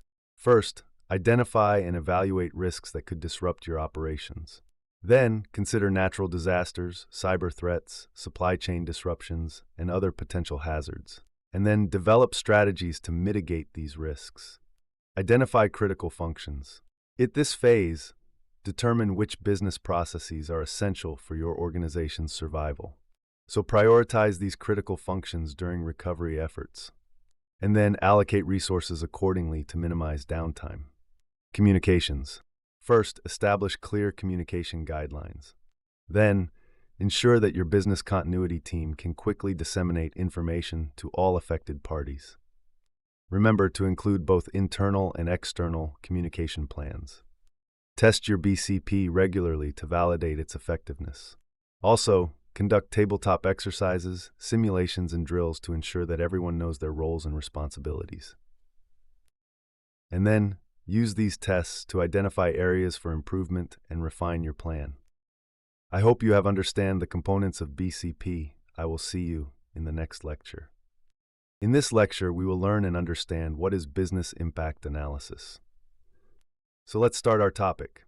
Business impact analysis is a systematic data-driven approach to evaluate the potential impacts of disruptive events on an organization's critical business functions. As part of business analysis, BIA involves identifying and analyzing the interrelationships and dependencies among various business components. So these components include people, technology, infrastructure, and information systems. The first step in the BIA process is to identify and evaluate the most important company operations. Because an organization's basic functions are essential to its existence and continuous operation. Well, after the selection of the important functions, the BIA process is followed by an assessment of the risks and disturbances that might have an impact on these functions. The evaluation examines carefully both external and internal issues, including supply chain problems, cyber attacks, disasters, changes in rules, and operational mistakes that might cause delays. Understanding each risk's likelihood and severity can help companies select their response strategies. For example, imagine a healthcare organization conducting a BIA. The critical business functions identified might include patient care services, medical records management, and pharmaceutical supply chain operations. In assessing risks, the organization would consider disruptions such as power outages affecting medical equipment, cyber attacks compromising patient data, and delays in pharmaceutical supplies due to transportation issues. By understanding the likelihood and severity of these risks, the organization can develop strategic plans to ensure resilience and continuity in providing essential healthcare services. Thank you, and I will see you in the next lecture. In this lecture, we will learn how the business continuity looks when it is in action in a workplace. We will see different scenarios and examples to make business continuity process more clear to you. So let's explore how business continuity looks in action. So imagine a scenario where an organization faces an unexpected disruption, such as a natural disaster, cyber attack, or power outage. Here's how business continuity activated and comes into action. A major storm hits the area, causing widespread power outages and flooding. As a result, the organization's headquarters and data center are affected. So following the incident, the BCP is immediately activated, and the business continuity team, led by the designated coordinator, springs into action. Well, the team communicates with all relevant stakeholders. They inform employees about the situation and provide safety instructions. At the same time, customers are notified of potential service disruptions, and vendors and partners are contacted for alternative arrangements. The team collaborates with emergency responders and local authorities. The BCP team then assesses the impact of the incident. Critical business functions like order processing, payroll, and customer support are identified, while non-critical functions are temporarily deprioritized. So based on the priority, resources are allocated. If the headquarters is inaccessible, the organization activates its alternate work site, such as a backup office or a cloud-based environment. And employees transition to remote work or relocate to the alternate site. The IT teams restore critical systems and data. Backup servers are brought online, data replication mechanisms kick in, and cloud services are utilized. So employees can access necessary applications and data remotely. The organization communicates with suppliers and logistics partners, assessing disruptions to the supply chain, identifying alternative suppliers or rerouting shipments, and ensuring continuity of raw materials and products. Cybersecurity measures are reinforced, including monitoring for any security breaches, ensuring secure remote access, and protecting sensitive data. Well, here, compliance with privacy laws like GDPR is maintained as well. The BCP team provides regular updates to stakeholders. So adjustments are made based on the evolving situation, shifting priorities, addressing unforeseen challenges, and learning from the incident for future improvements. As the situation stabilizes, the organization gradually resumes normal operations. Then the lessons learned are documented for post-incident analysis. Consider another example. Imagine that the billing department of a company suffers a complete loss in a fire. The fire occurred overnight, so no personnel were in the building at the time. A business impact analysis was performed 4 months ago and identified the functions of the billing department as very important to the company, but not immediately affecting other areas of work. Through a previously signed agreement, the company has an alternative area in which the billing department can work, and it can be available in less than 1 week. Until that area is ready, customer billing inquiries will be answered by customer service staff. The billing department personnel will remain in the alternate working area until a new permanent area is available. In this scenario, the BIA already identified the dependencies of customer billing inquiries and revenue. Because the company has ample cash reserves, a week without billing is acceptable during this interruption to normal business. Pre-planning was realized by having an alternate work area ready for the personnel and having the customer service department handle the billing department's calls during the transition to temporary office space. So, with the execution of the plan, there was no material interruption to the company's business or its ability to provide services to its customers, indicating a successful implementation of the business continuity plan. In this lecture, we will understand what is computer networking and how does a computer network works. Well, a computer network is a group of 2 or more devices connected by cables or Wi-Fi to transmit, exchange, or share data and resources. Well, these devices can include anything from your phone to a server. So in a computer network, devices act as nodes and communicate using a set of rules called communication protocols. For example, imagine your smartphone connecting to a Wi-Fi network at home to browse the internet. Well, don't bother, we will cover network devices, nodes, and protocols in our next few lessons. Network sizes and structures. Well, networks vary in size. Like as small networks, for example, your PC connected to a printer at home. or a large networks, for example, internet backbones spanning the globe. The main purpose of a network is to enable communication and data sharing between devices. Networks let us share things like files, printers, and even processing power. For example, in an office, everyone can use the same printer. Also in research centers, all scientists can access supercomputers for complex calculations. Let's see the history of computer networking. So, the journey of modern computer networking began in 1969 with Advanced Research Projects Agency Network. It used the TCP/IP protocol suite, which later became the foundation of the Internet. ARPANET was developed by ARPA, that is part of the U.S. Department of Defense. So, the email you use today has its roots in the early communication methods developed for ARPANET.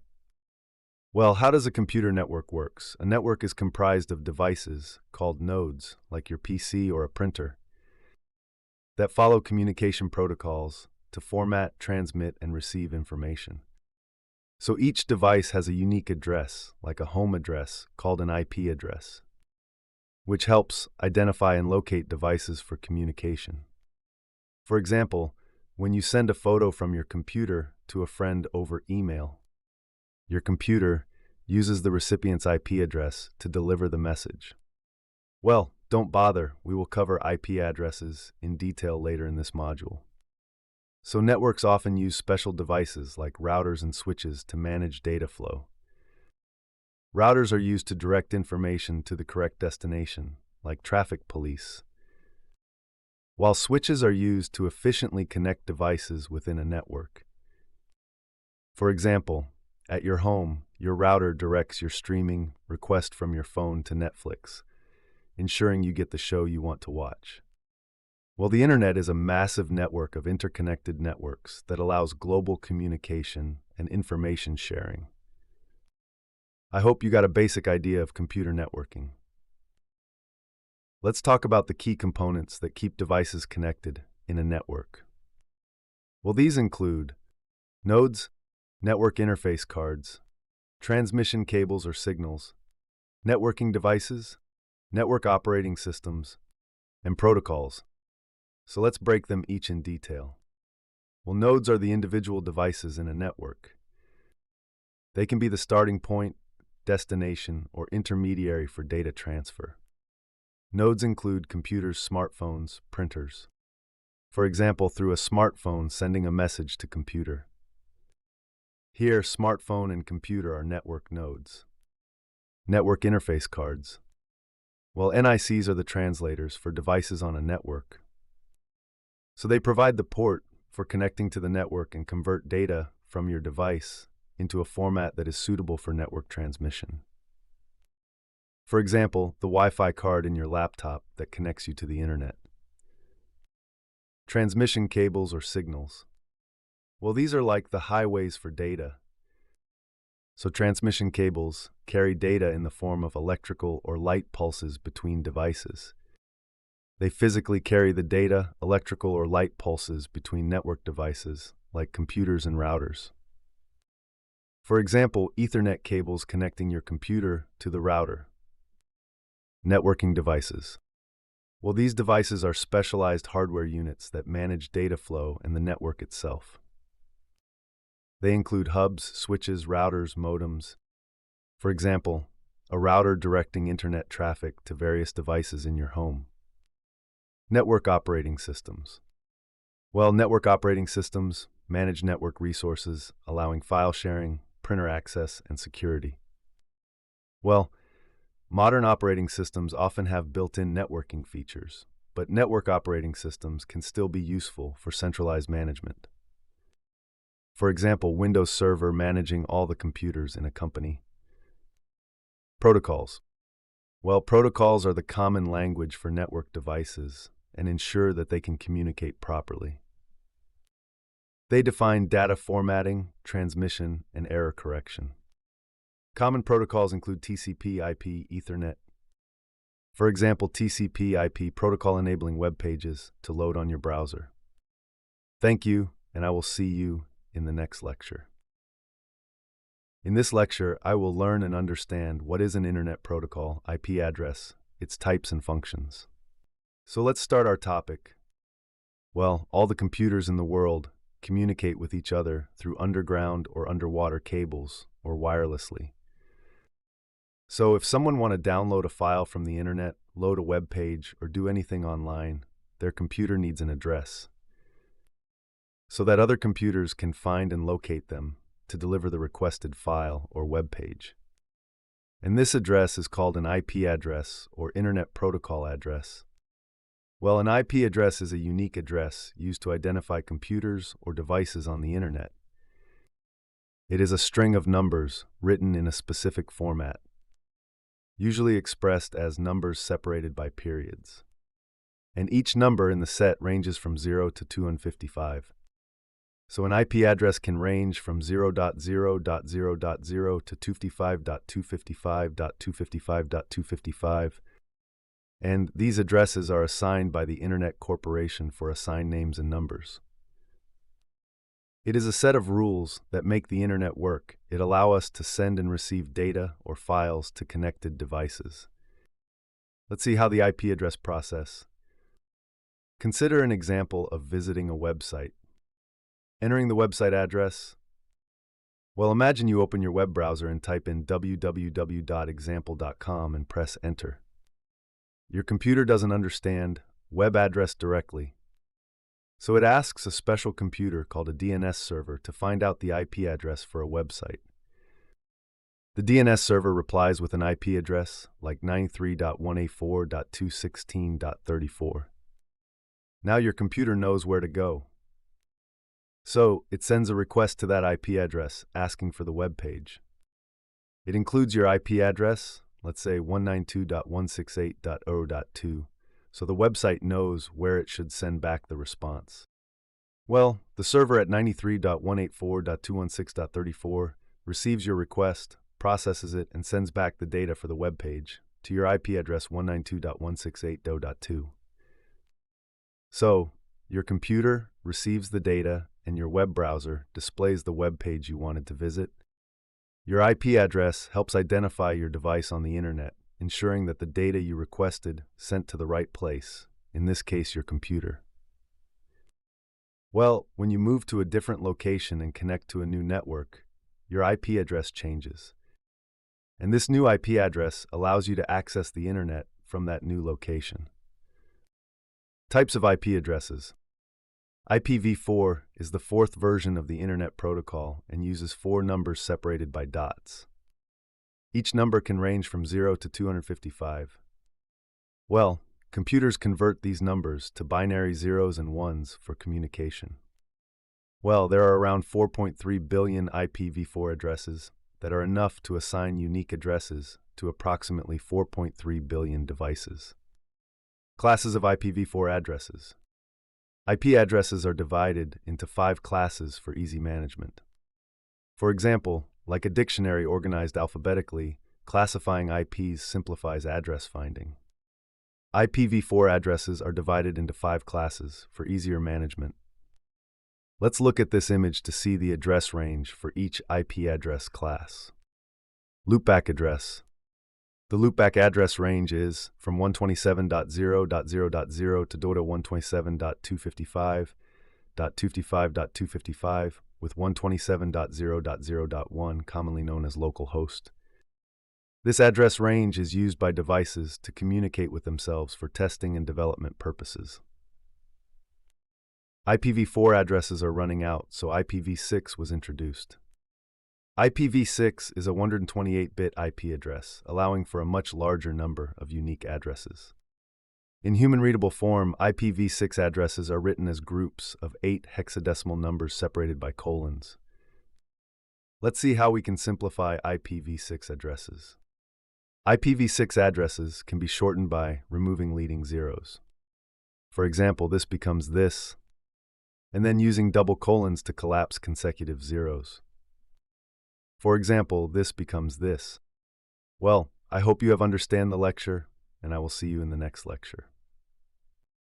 In this lecture, we will learn an important topic of our course, Internet Working Models. We will learn and understand about the OSI and TCP/IP models and their functionalities. Well, let's start our topic by understanding the OSI model and the function of each layer of the OSI model. So when network first came, they typically communicate only with the computers from the same manufacturer. In the late 1970s, the Open System Interconnection OSI reference model was created by International Organization for Standardization to break this barrier. The OSI model was created to have different companies make network devices and software that can work together. It is now used as a main model in modern-day networking. It explains how data and network information move from one computer to another through the network.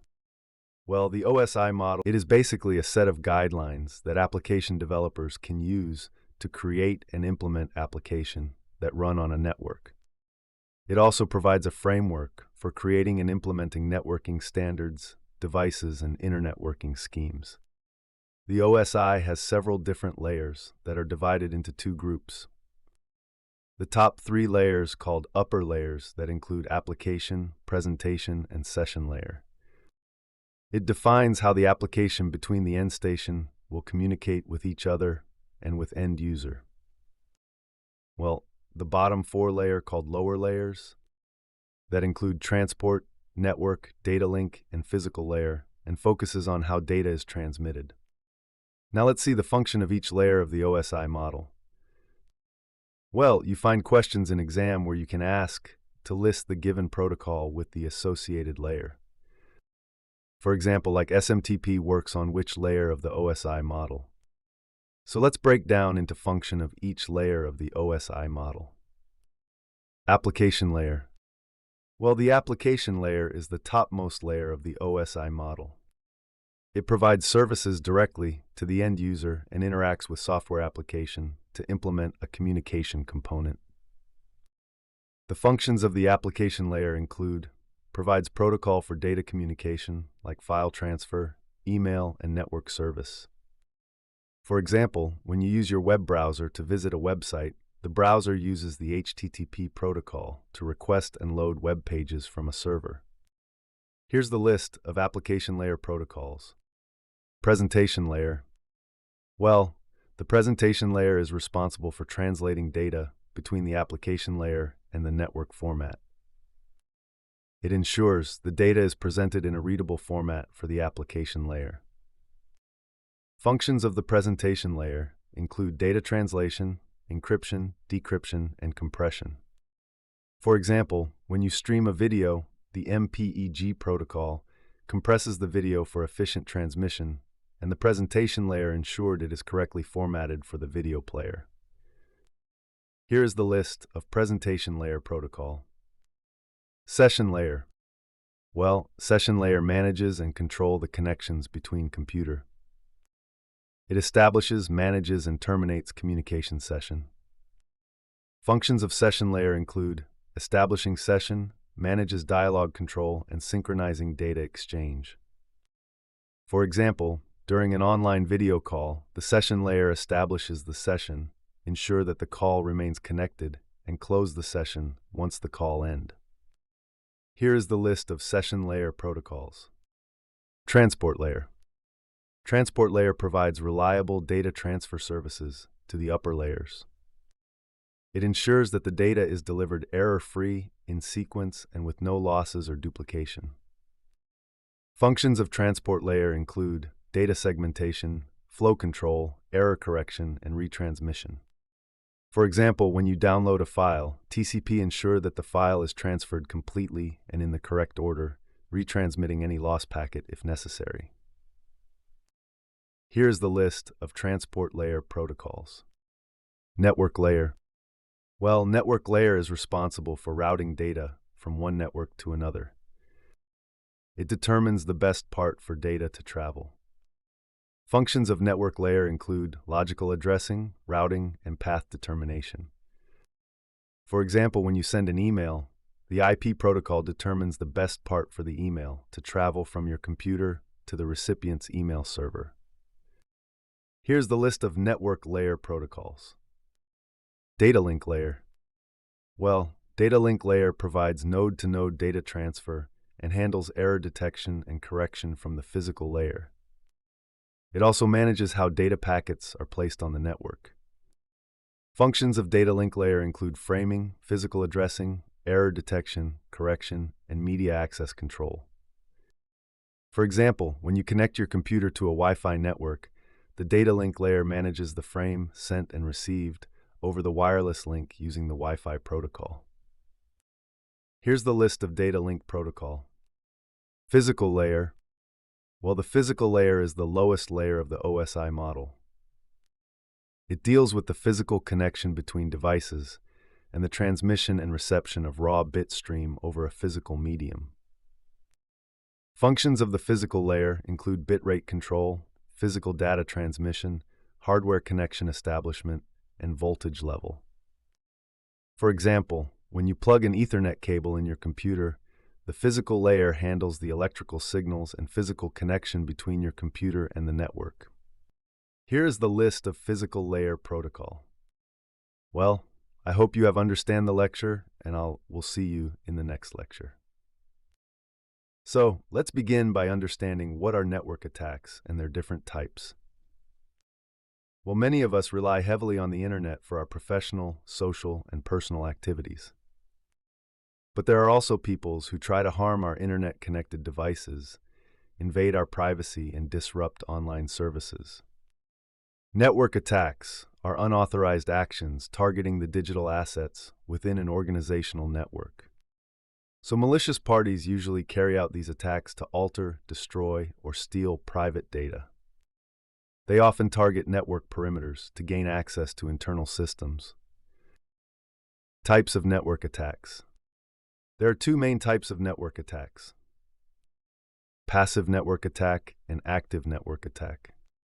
So, let's break them down in detail. Passive network attacks.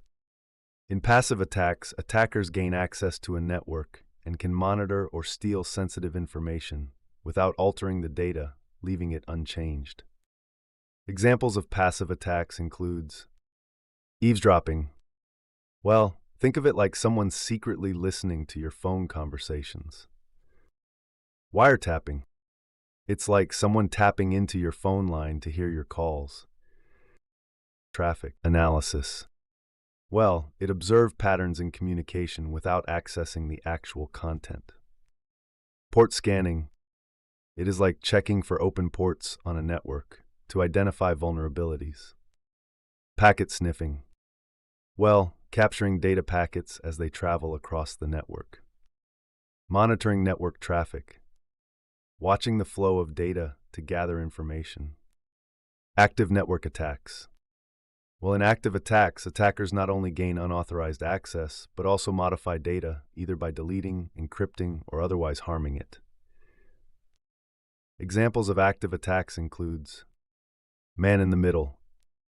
It is like an attacker intercepts communication between two parties, like someone eavesdropping and altering a private conversation. Denial of service. So, overloading a network or server to make it unavailable to users, like flooding a website with so much traffic that it crashes. Injection attacks. It is like injecting malicious code into a system, like adding rogue code into a website's database. Malware infections.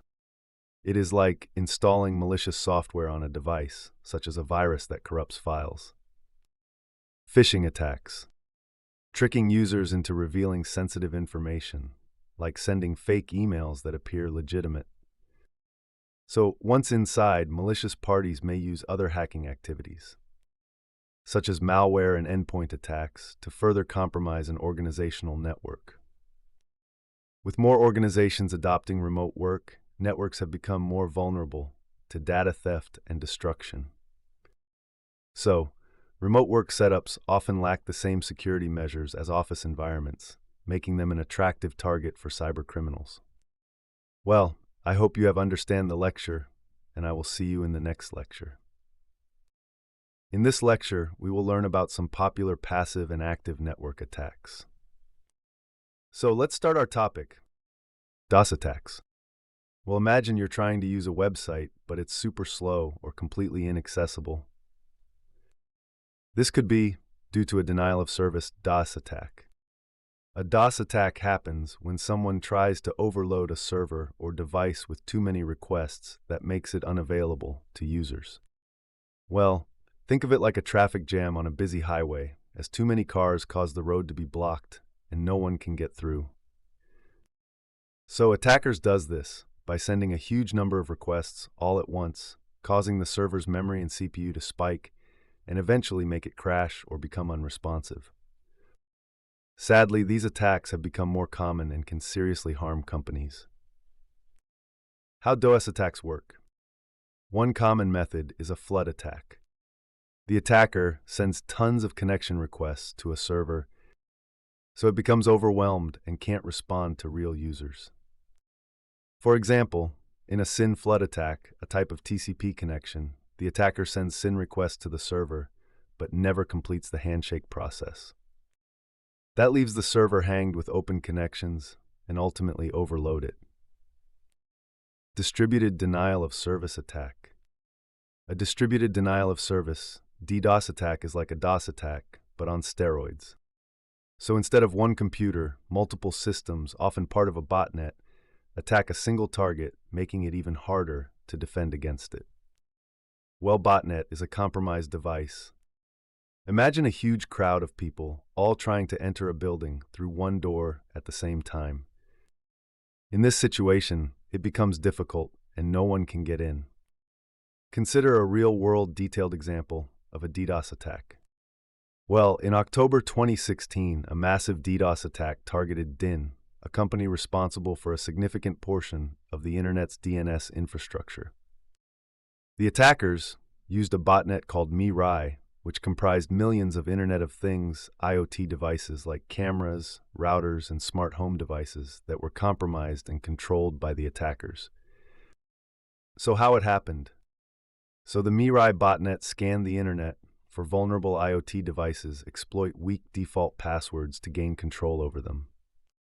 The attackers directed these compromised devices to send an overwhelming amount of traffic to DIN's DNS servers.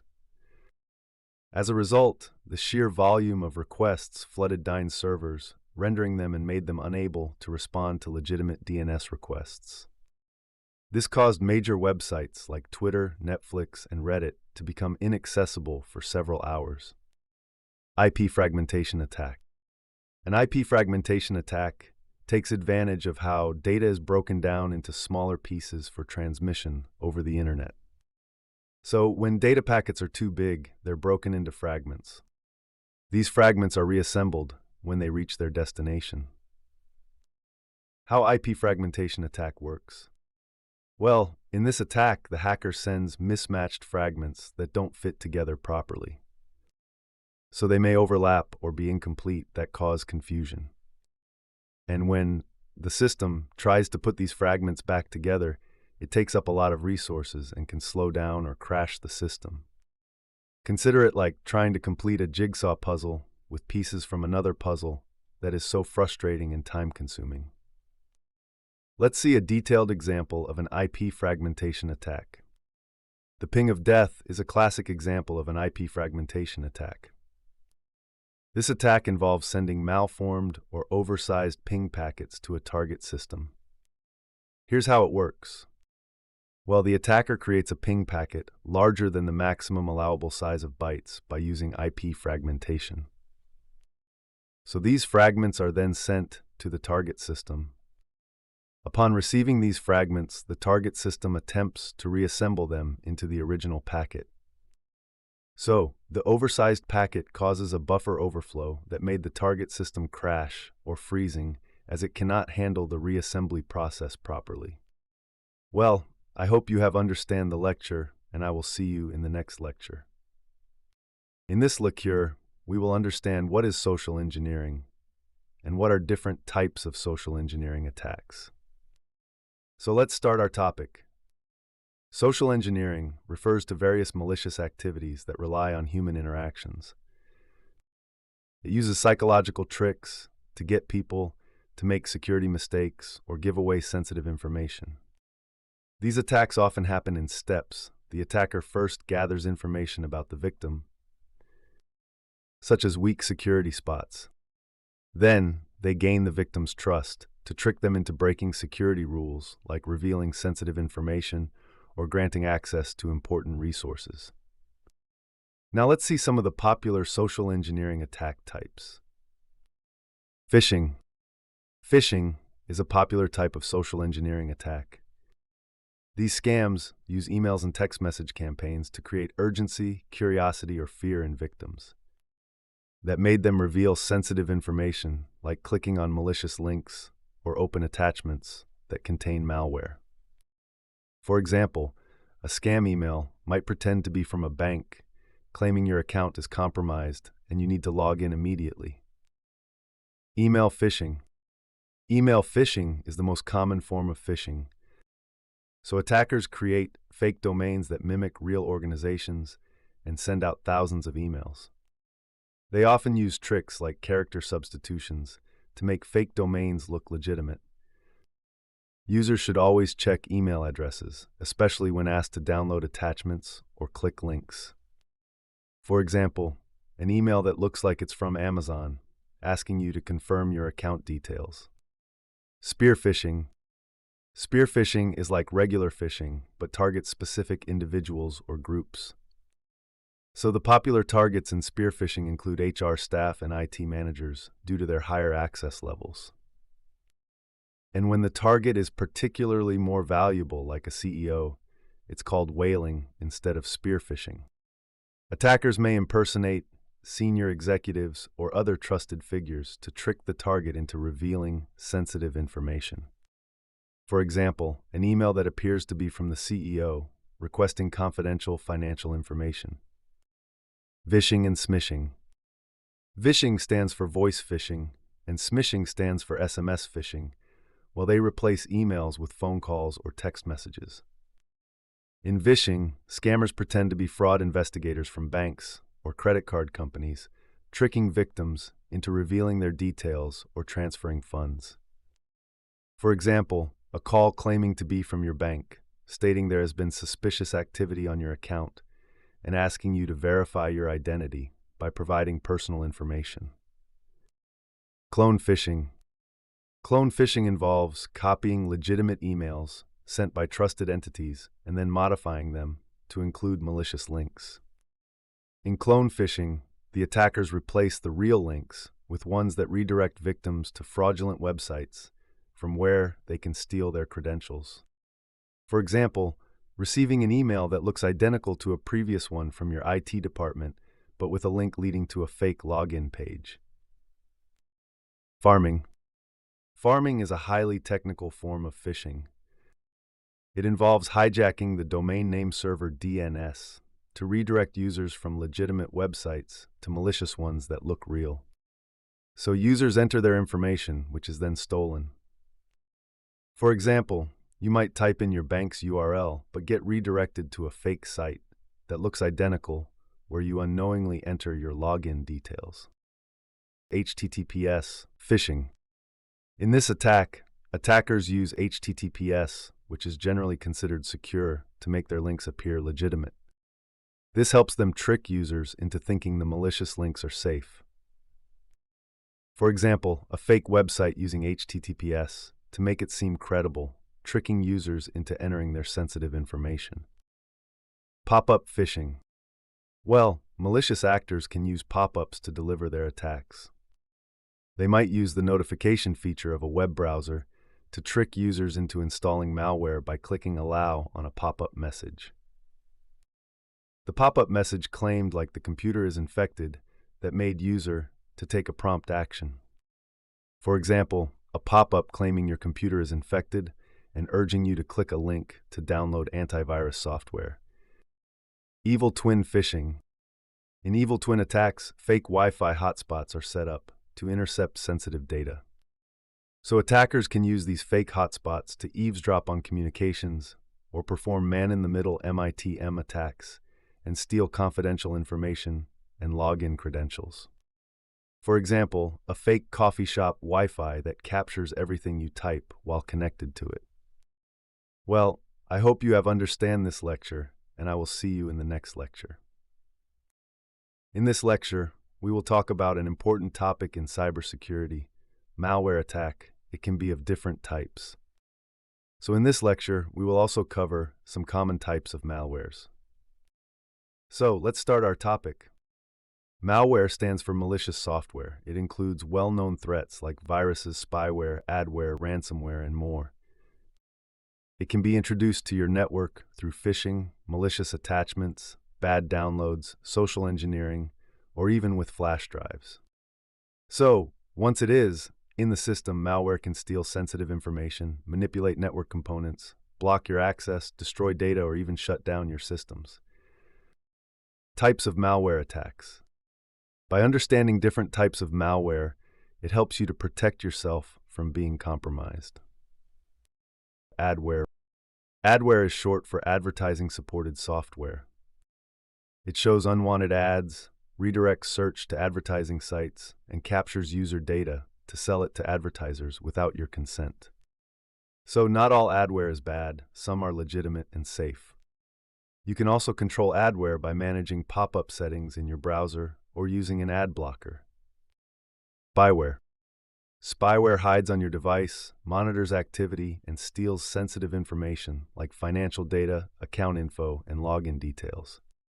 It spreads by exploiting software vulnerabilities, or it can bundle itself with legitimate software, or it is hidden in Trojans.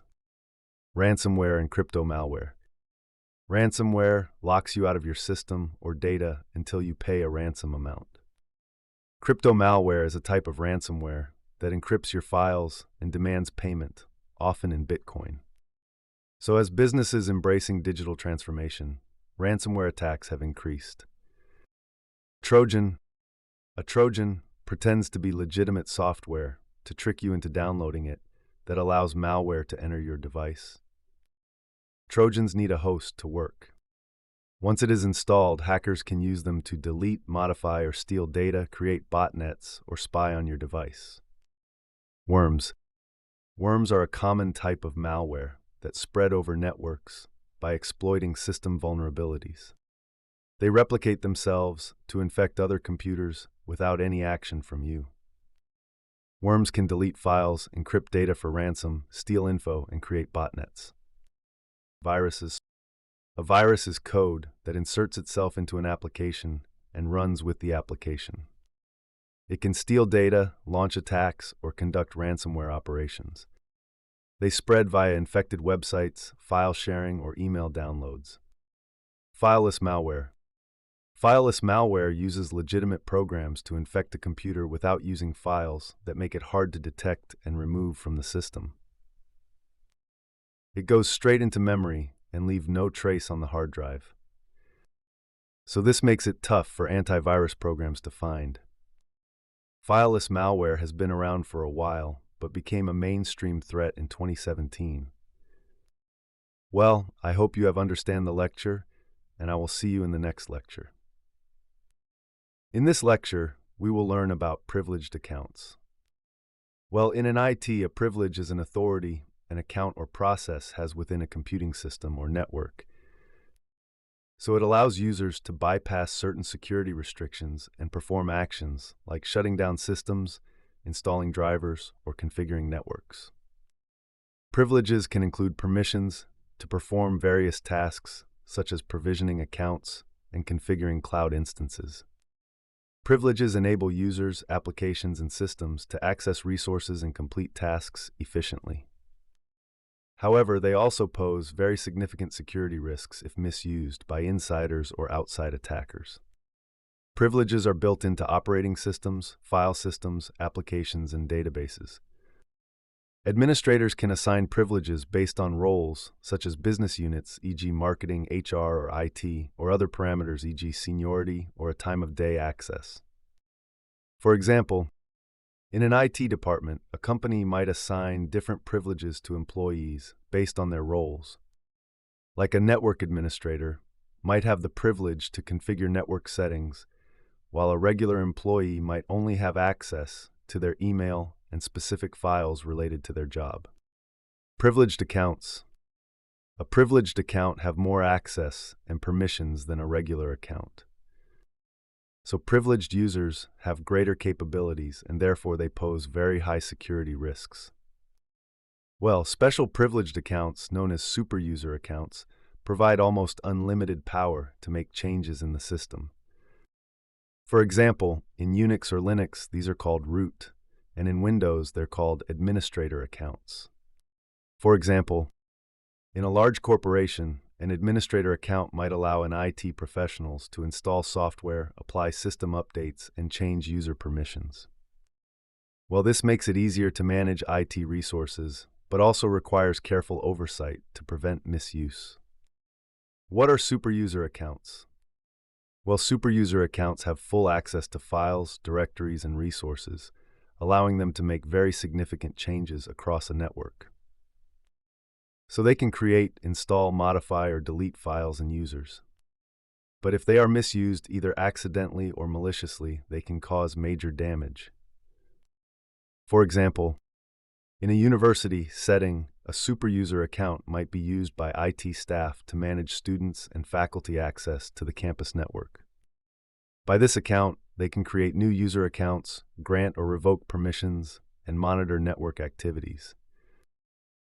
In Windows, each computer has an administrator account for tasks, like installing software and changing settings. Well, macOS users might run with root access by default, but it's safer to use a non-privileged account for everyday tasks to reduce security risks. For instance, a non-privileged account prevents accidental deletion of important system. For example, a software developer working on a Mac might use a non-privileged account for daily tasks, like coding and browsing the internet. Well, they would only switch to an account with higher privileges when necessary to install new development tools or modify system settings. Well, in a least privileged setup, most users operate with minimal privileges, most of the time. Non-privileged accounts, or least privileged accounts, include standard user accounts that have limited privileges for tasks like internet browsing and using certain applications, e.g. MS Office.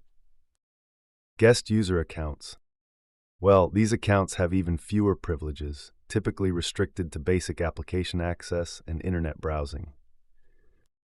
For example, in a hospital, doctors might have standard user accounts that allow them to access patient records and use medical applications. Well, guest accounts might be used for temporary staff or visitors who only need basic access to the hospital's network and internet. Well, I hope you have understand the lecture, and I will see you in the next lecture. In this lecture, we will learn and understand what are different types of privileged accounts and their function. So let's start our topic. Well, while most non-IT users should only have standard user account access, some IT employees might have multiple accounts. So they log in with a standard user account for routine tasks and use a super user account for administrative tasks.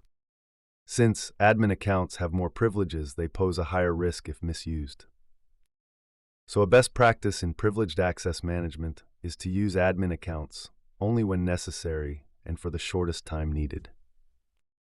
Let's see some of the privileged accounts and their functions. Local administrative accounts. So these accounts have full control over a computer. They can install software, change settings, manage user accounts, and perform all administrative tasks.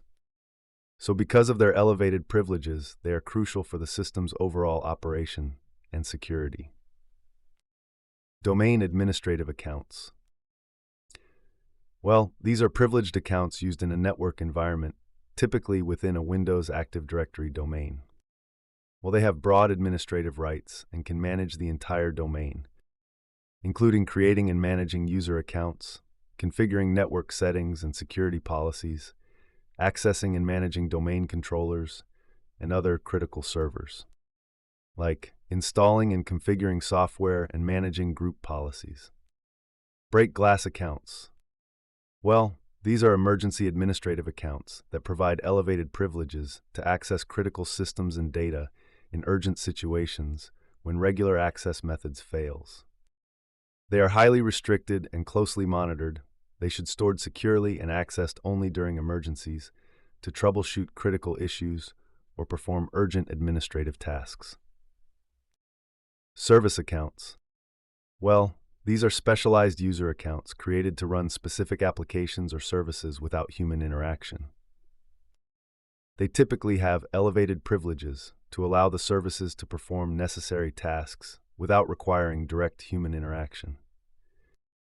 For example, a database service account has the necessary permissions to run database operations on a server, automating tasks such as backups, software updates, and running batch jobs to ensure smooth and continuous operation of applications. Domain service accounts. Well, an Active Directory or domain service account is specifically created for running services and applications within a Windows Active Directory environment.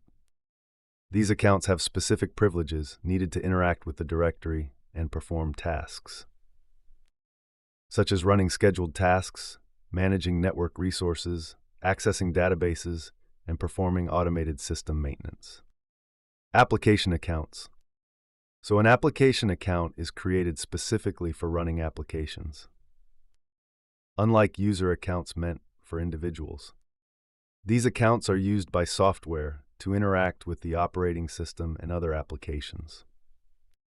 For example, a payroll application uses an application account to retrieve employee data from the HR database and process salary transactions, ensuring that the application has the necessary permissions to perform its tasks efficiently while maintaining security and compliance with data protection regulations.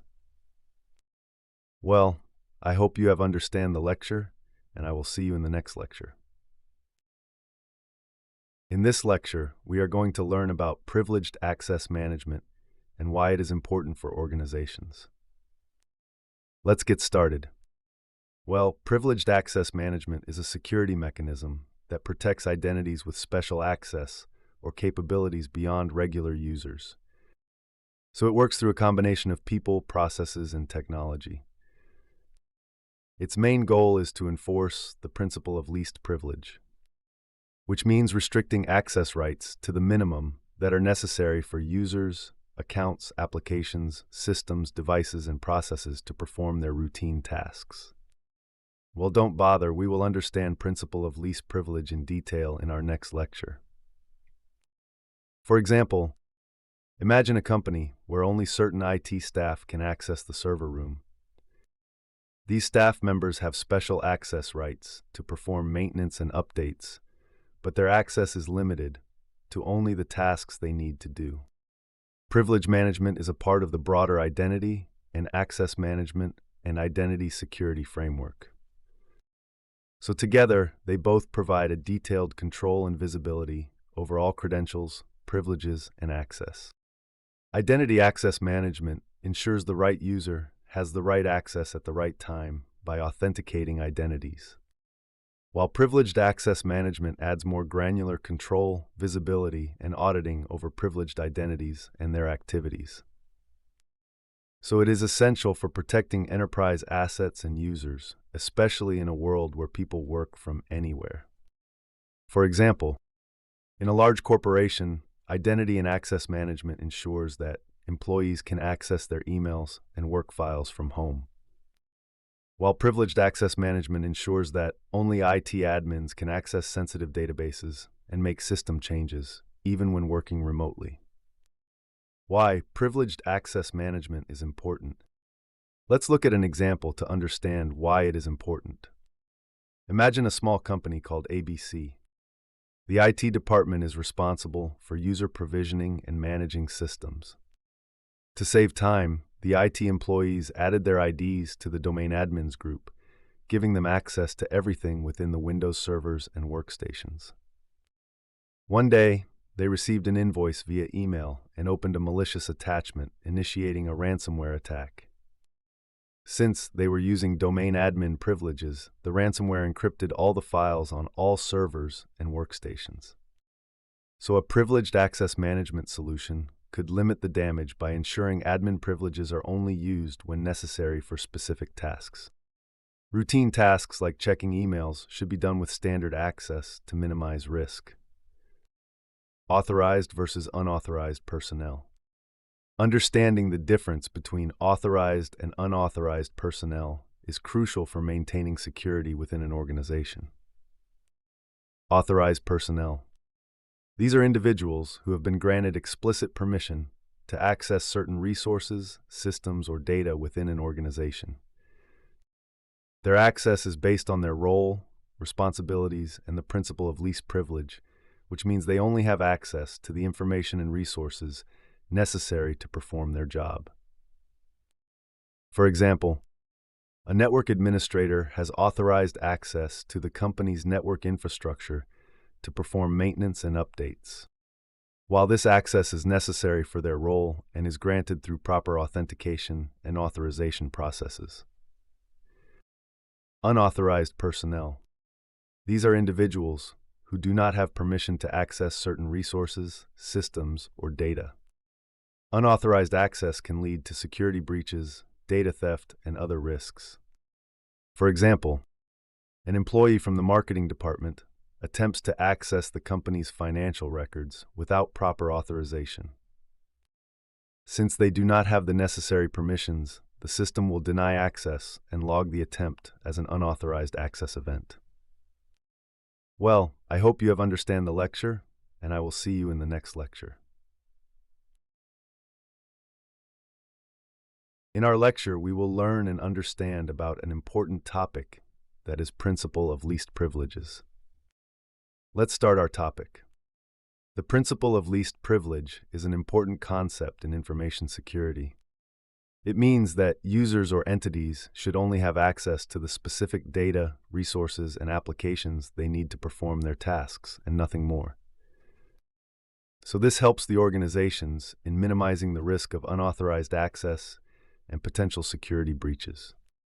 To protect sensitive information and ensure that only authorized personnel can access it, organizations used privileged access management, which is based on principle of least privileges. So this approach means each user is granted access only to the items they need to perform their tasks. That ensures they don't have unnecessary privileges. For example, in a billing department, only the individuals handling billing tasks will be able to view consumer financial data. Additionally, only a selected few individuals will have the permission to change or delete that data. This practice keeps information confidential and maintains its integrity while ensuring it's available to those who need it. So administrative access is granted only with an appropriate password or sign-on, which proves that user has the right permissions. Sometimes it's necessary to give users temporary or limited access to information. So this can be for a specific time period or just during normal business hours. Access rules can also limit which fields users can access, making sure they only see what they need. In a healthcare environment, some workers might have access to patient data, but not to their medical details. Doctors, for instance, might only see data related to their own patients. This kind of access control is often regulated by laws such as HIPAA in the United States, which sets standards for protecting patient information. Systems also monitor access to private information. So if someone tries to access a database without the proper permissions, it triggers an automatic alarm. The security administrator then records the incident and notifies appropriate people to take action. Well, the principle of least privilege is about giving users just the right amount of access they need to do their jobs, no more, no less. This helps keep sensitive information secure while still allowing users to perform their necessary tasks. Well, I hope you have understand the lecture, and I will see you in the next lecture. In this lecture, we'll learn about an important concept in logical access controls called segregation of duties. So let's start our topic. Well, segregation of duties means splitting critical tasks among different people or departments. So, in this way, no single person controls everything, which helps in reduce the risk of fraud, errors, and unauthorized access. Segregation of duties involves breaking down tasks that one person can do into multiple steps. So, the idea is to make sure not one person holds full control. This can be achieved by dividing the task into smaller parts or requiring someone else to approve before finishing it.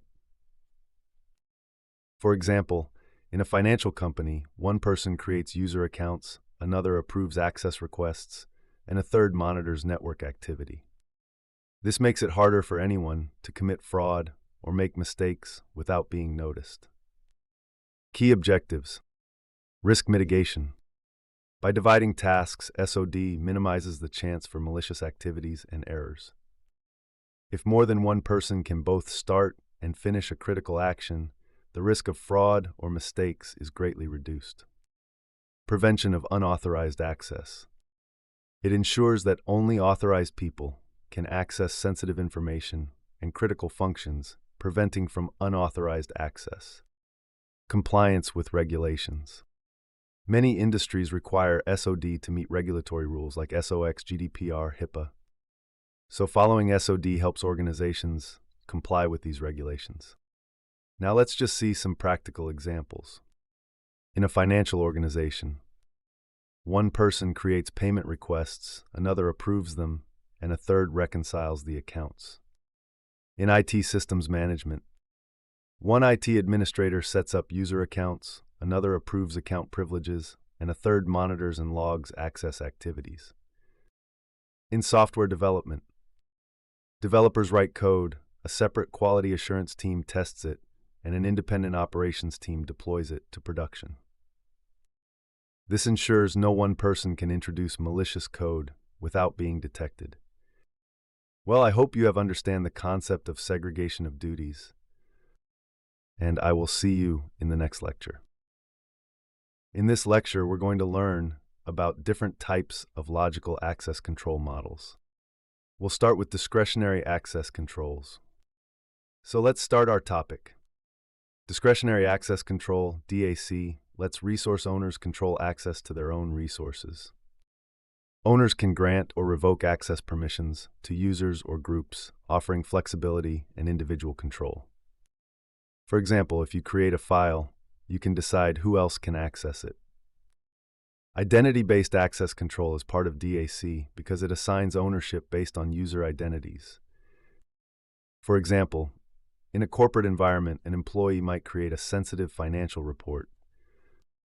Using DAC, they can grant access to specific colleagues while restricting others, ensuring only authorized personnel can view the report. In practice, a DAC model is implemented using firewall access control lists on objects. Each access control list defines the types of access granted or denied to subjects. Unlike the rigid nature of mandatory access controls, discretionary access control systems allow owners to change the ACLs on their objects at will. Well, this makes it easier to change access to objects, especially compared to mandatory access controls. Administrators can easily suspend user privileges while they are away, such as on vacation, and it's easy to disable accounts when users leave the organization. The major difference between discretionary and non-discretionary access controls lies in how they are managed. Non-discretionary controls are centrally administered by administrators who can make changes that affect the entire environment. In contrast, the discretionary access control models allow owners to make their own changes, which do not affect other parts of the environment. In a non-discretionary model, access is managed by a static set of rules governing the entire environment rather than focusing on user identity. Non-discretionary systems are centrally controlled and easier to manage, though they are less flexible. This category includes rule-based and role-based access control models. For example, in a hospital setting, a discretionary access control model allows doctors to control access to their patient files, granting specific permissions to nurses or specialists as needed. Conversely, a non-discretionary model would have the hospital's IT department centrally manage all access controls according to predefined rules, ensuring consistent access policies across the entire hospital. Well, I hope you have understand the lecture, and I will see you in the next lecture. In this lecture, we will learn and understand about role-based, task-based, and rule-based access control model. So let's start our topic. Role-based access control. Role-based access control assigns permissions based on job roles or functions within an organization. Okay, so users are assigned to specific roles, like administrator or guest, and access rights are linked to those roles. Systems that use role-based access control define a user's ability to access resources based on their role or tasks. For example, in a bank, roles like loan officers, tellers, and managers can be created. Administrators can then assign permissions to these groups. So, if a new loan officer is hired, they are added to the loan officers group and automatically inherit the group's permissions. This helps prevent privilege creep by ensuring that users only have the necessary permissions for their role. Role-based access control is particularly useful in environments with frequent changes, as administrators can easily grant multiple permissions by adding a user to a role. So it's worth noting that users can belong to multiple roles or groups. For instance, in a bank, a manager might belong to the manager's role, the loan officer role, and the teller role, allowing them to access all the resources their employees can. In a strict role-based access control model, administrators don't assign privileges directly to users. Instead, they grant privileges by adding user accounts to roles or groups. Task-based access control. Well, task-based access control is similar to role-based access control, but focuses on assigning tasks rather than roles. Each user is assigned a set of tasks related to their work. Under task-based access control, access is controlled based on the tasks assigned to the user rather than their identity. Rule-based access control. Rule-based access control allows user access to network resources based on predefined rules.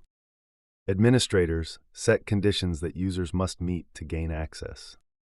So the system compares user information to a rules database and grants access if conditions are met, and restricting access if it is not.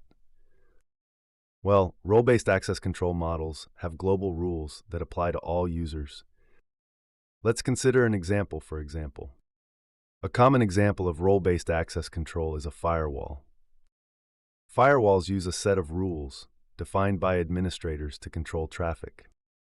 It examines all traffic and only allow what meets the rules. At the end, firewalls include a final rule known as the implicit deny rule, which blocks all other traffic not explicitly allowed. For instance, if traffic doesn't meet any previous rules, the implicit deny rule ensures it is blocked. This final rule can be visible in the access control list or implied without being explicitly stated. Well, I hope you have understand the lecture, and I will see you in the next lecture. In this lecture, we will understand the function of the attribute-based access control model. So let's start our topic. Attribute-based access control is an access control method where access to resources is granted or denied based on attributes of the user, the resource, environment, and a set of rules. So it provides access based on who the user is, such as their department or job role, rather than what they do. For example, if a user named ABC is promoted from marketing to management, her access permissions will be automatically updated based on her new role, so there's no need for manual changes. This means her new responsibilities will immediately reflect in her access rights. Attribute-based access control has many benefits, including its insightful nature, which hides technical details behind simple user profiles that can be easily updated. So as long as user attributes are up to date, users will have the access they need. Attribute-based access control lets businesses use any user or business attribute to make decisions based on current information. It makes it easier for authorized personnel to update user profiles without needing deep technical knowledge. So this ensures that as long as a user's attributes are current, their access permissions are accurate and appropriate. For example, attribute-based access control allows businesses to control which applications, data, and transactions users can access based on their roles and other attributes. So it mirrors the physical aspects of the business. For instance, an employee in the finance department might have access to financial software and records, while someone in marketing would not. Attribute-based access control can accommodate a wide range of attributes and conditions. It can be used to create complex policies that reflect real business needs, ensuring that access controls are aligned with how the business operates. For example, if an organization implements a policy that only allows access to sensitive data from certain locations, attribute-based access control can enforce this by checking the location attribute of the user's device before granting access. For instance, a software-defined wide area network, SD-WAN, is a solution that uses attribute-based access control policies to control traffic. So administrators can create policies using simple statements like, allow managers to access the wide area network using tablets or smartphones. This specific policy only applies to users in the manager role, improving on the more general rule-based models. For example, a manager can access the wide area network using a tablet or smartphone because the policy allows it based on their role. So notice how this improves the rule-based model. Traditional rule-based models might apply to everyone or large groups, but attribute-based access control allows for more precise, attribute-specific control. Rule-based access controls can be too broad and may not account for specific conditions. Attribute-based access control offers more precision by considering various attributes such as the user's role, location, and even the time of day. For example, with attribute-based access control, a policy might state that only managers can access certain reports during business hours and only from secure devices. So, this level of precision helps improve security and ensure that access is appropriate. Well, I hope you have understand the lecture, and I will see you in the next lecture. Imagine running a business. So to make it successful, you rely on data for everything like attracting customers, creating products, and more. But here's the twist. Businesses today are handling more data than ever before. This data could be stored within the company, at shared facilities, near the edge of your network, on cloud platforms, or a mix of these places. Now, with all this data, there are strict regulations we must follow, such as the Sarbanes-Oxley Act, General Data Protection Regulation, Health Insurance Portability and Accountability Act, and California Consumer Privacy Act. Well, these laws keep data protected and confidential. But to be truly useful, we need to manage data throughout its life cycle, from the day it is created to when it's deleted. So this management can be challenging without a proper data lifecycle management program in place. So what exactly is data lifecycle management? Well, DLM is a policy-based approach to managing data flow within an information system throughout its entire lifecycle. This lifecycle starts when the data is created and stored for the first time and continues until it becomes outdated and later deleted. So the DLM ensures that the organization understands, maps, and controls its data as it's created, modified, and stored. Let's make this clearer with an example. Imagine data is collected during a sales process and added to a database. Well, this data can be accessed or shared for things like order processing, reports, or analytics. Alternatively, it might just sit there and become outdated. Well, over the time, various rules and checks are applied to this data. Eventually, it will no longer be useful and will be either archived or deleted. So in short, DLM is the process that moves data from one stage to the next, ensuring it is properly managed from the moment it is created until it is no longer needed. Well, I hope you have understand the lecture, and I will see you in the next lecture. In this lecture, we will learn and understand different phases of data lifecycle management. So let's start our topic. Think of DLM as a framework that helps us manage data from when it is created until it is no longer needed. Although different sources might describe these phases slightly differently, they generally follow a similar structure. So let's see, each phase of data lifecycle management. Generate and collect data. Well, data is constantly being created by users, devices, and applications. So, depending on how data is generated and its type, the method of capturing it varies. Sometimes not all the generated data is collected. For instance, machines might generate a lot of sensor data, but only the unusual or important data is kept. For example, think about an online store. Every time a customer makes a purchase, so the data about the transaction is generated. Store and manage data. So once data is collected, it needs to be stored safely and maintained properly to ensure it is secure and intact. During this phase, data might be processed in various ways, such as being encrypted, compressed, cleaned up, or transformed. This phase also involves making sure that systems are in place to guarantee the data is available and reliable, and to handle backup and disaster recovery. So for instance, reference to our example of customer who made an online purchase. Well, these records are stored and encrypted to protect sensitive information. The store uses secure databases and cloud storage to ensure the data is safe. Also, regular backups are taken and security audits are performed to maintain data integrity and availability. Use and share data. Well, data is only valuable if the right people can use it. In this phase, users access and modify data as needed for their daily tasks. This could include collaboration, business intelligence, advanced analytics, or creating visualizations. Using data also generate more data, which then needs to be stored and possibly processed again.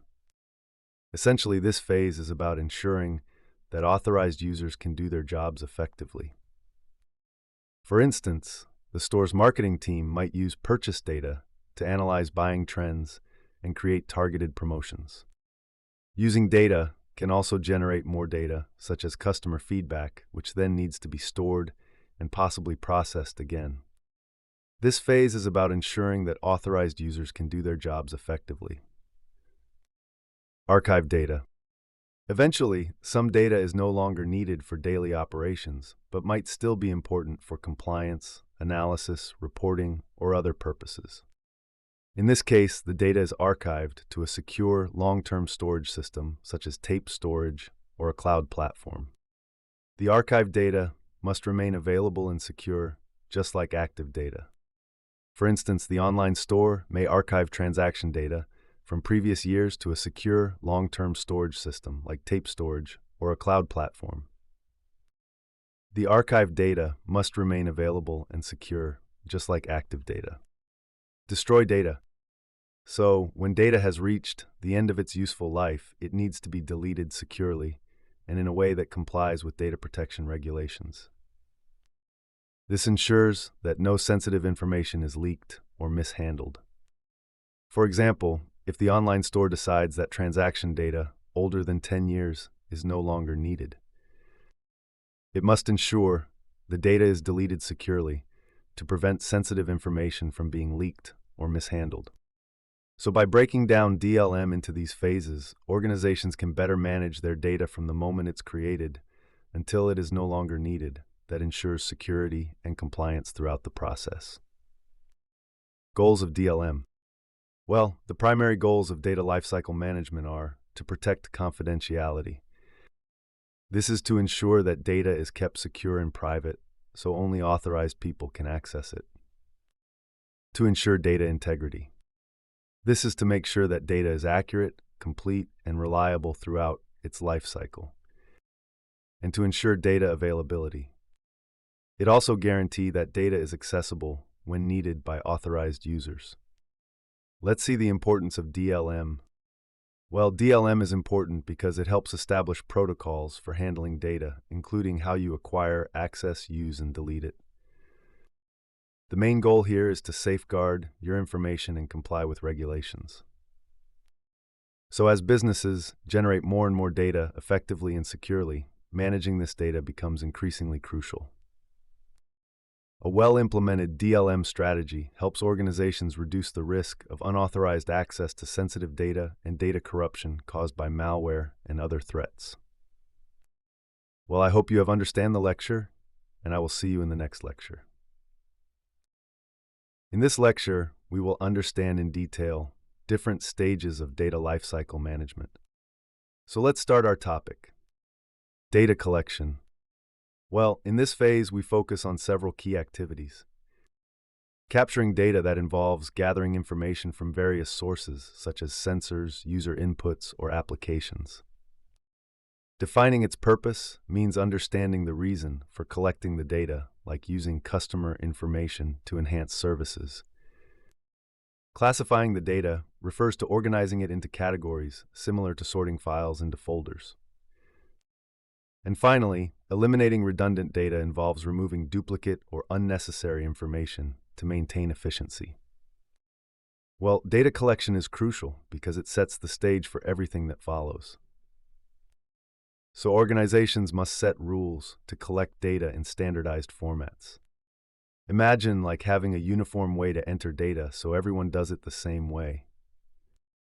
Create policies for different types of data, for example, employee, partner, accounting. So different types of data need different handling. Develop policies for personal data according to privacy regulations, like GDPR. Well, this ensures we protect personal information correctly. Without accurate and relevant data, businesses can't make informed decisions, improve operations, or drive growth. Data storage and maintenance. Well, once data is collected, it needs to be stored and maintained properly. This involves processing, merging, aggregating, classifying, and selecting data to ensure accuracy and completeness. For instance, combining data from different sources and cleaning it up later. Using a relational database management system like Oracle Database, Microsoft SQL Server, or MySQL is common for structured data. Also, unstructured data like images and audio files can be stored in NoSQL databases. A data lake is another option for storing large amounts of raw data. Well, organizations should establish rules and protocols related to regularly saving copies of data, known as data backups, that is essential to prevent losses. Also, data archiving involves storing old data that is not used frequently but might be needed later. Implementing data retention policies helps in deciding how long data should be kept. Also, database maintenance ensures the smooth operation of the database. Additionally, the data security measures such as encryption and user authentication are crucial to protect data. The main goal here is to make sure the relevant data is accessible to the right team at the right time. Data processing. Well, in this phase, raw data is transformed into useful information. This is done using tools like Hadoop, Apache Spark, Python, and JavaScript. Data processing helps create insights and predictions, aiding in decision-making. It can include data mining that involves finding patterns in large data sets. Also, machine learning algorithms are used to teach computers how to learn from data. And additionally, analytics tools help in analyzing data to extract meaningful insights. So businesses need to monitor data usage to ensure compliance with legal and ethical standards. That includes GDPR, CCPA, and HIPAA. Data sharing and usage. Well, sharing data is vital for compliance with business rules and standards. Sharing data across organizations and departments can boost productivity and reduce costs. Typically, data management involves sharing operational data that refers to the day-to-day business data. Master data, that is the core information about critical business entities. Metadata, on the other hand, is data about data, providing details like how it was created. And also user-generated data, that is the information created by users. By sharing these types of data, businesses can collaborate better, streamline processes, and make more informed decisions. The challenge is keeping shared data secure and compliant with regulations. Implementing data governance policies and security measures is key to balancing data sharing and privacy. Data deletion and archiving. Well, data archiving ensures the preservation and availability of data, even though it's often overlooked. So deleting and removing duplicate or redundant data are essential for efficient data management. Organizations should implement effective data deletion policies and action plans. Ensure compliance with data retention regulations. Well, properly managing data deletion and archiving helps businesses optimize data storage and usage and avoid legal or financial issues. Well, an action plan should outline steps for data deletion, ensuring necessary data isn't deleted. So, archiving data reduces storage costs by removing inactive data while keeping it available for future use. Overall, successful data deletion policies require understanding the organization's data needs, retention requirements, and proper planning. Well, I hope you have understand the concepts, and I will see you in the next lecture. In this lecture, we're going to learn about data sensitivity levels. So let's start our topic. Well, classifying sensitive data is essential for protecting it. But why is some data more sensitive than others?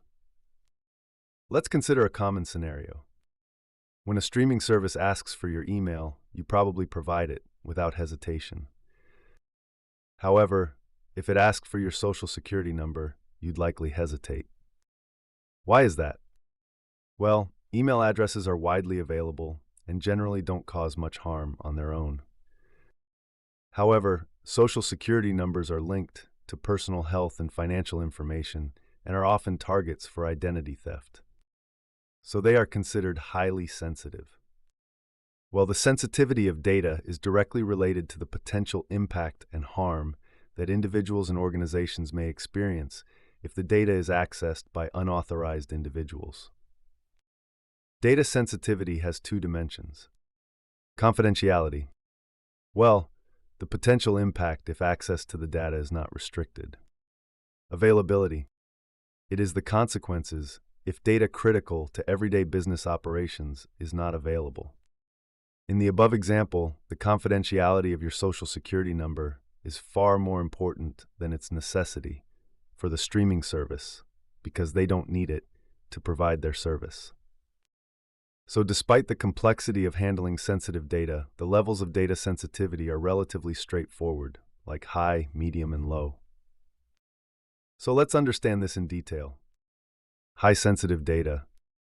This generally refers to information protected by laws or regulations and can have severe consequences if compromised. Examples include sensitive personal information and protected health information, like bank account numbers and medical records.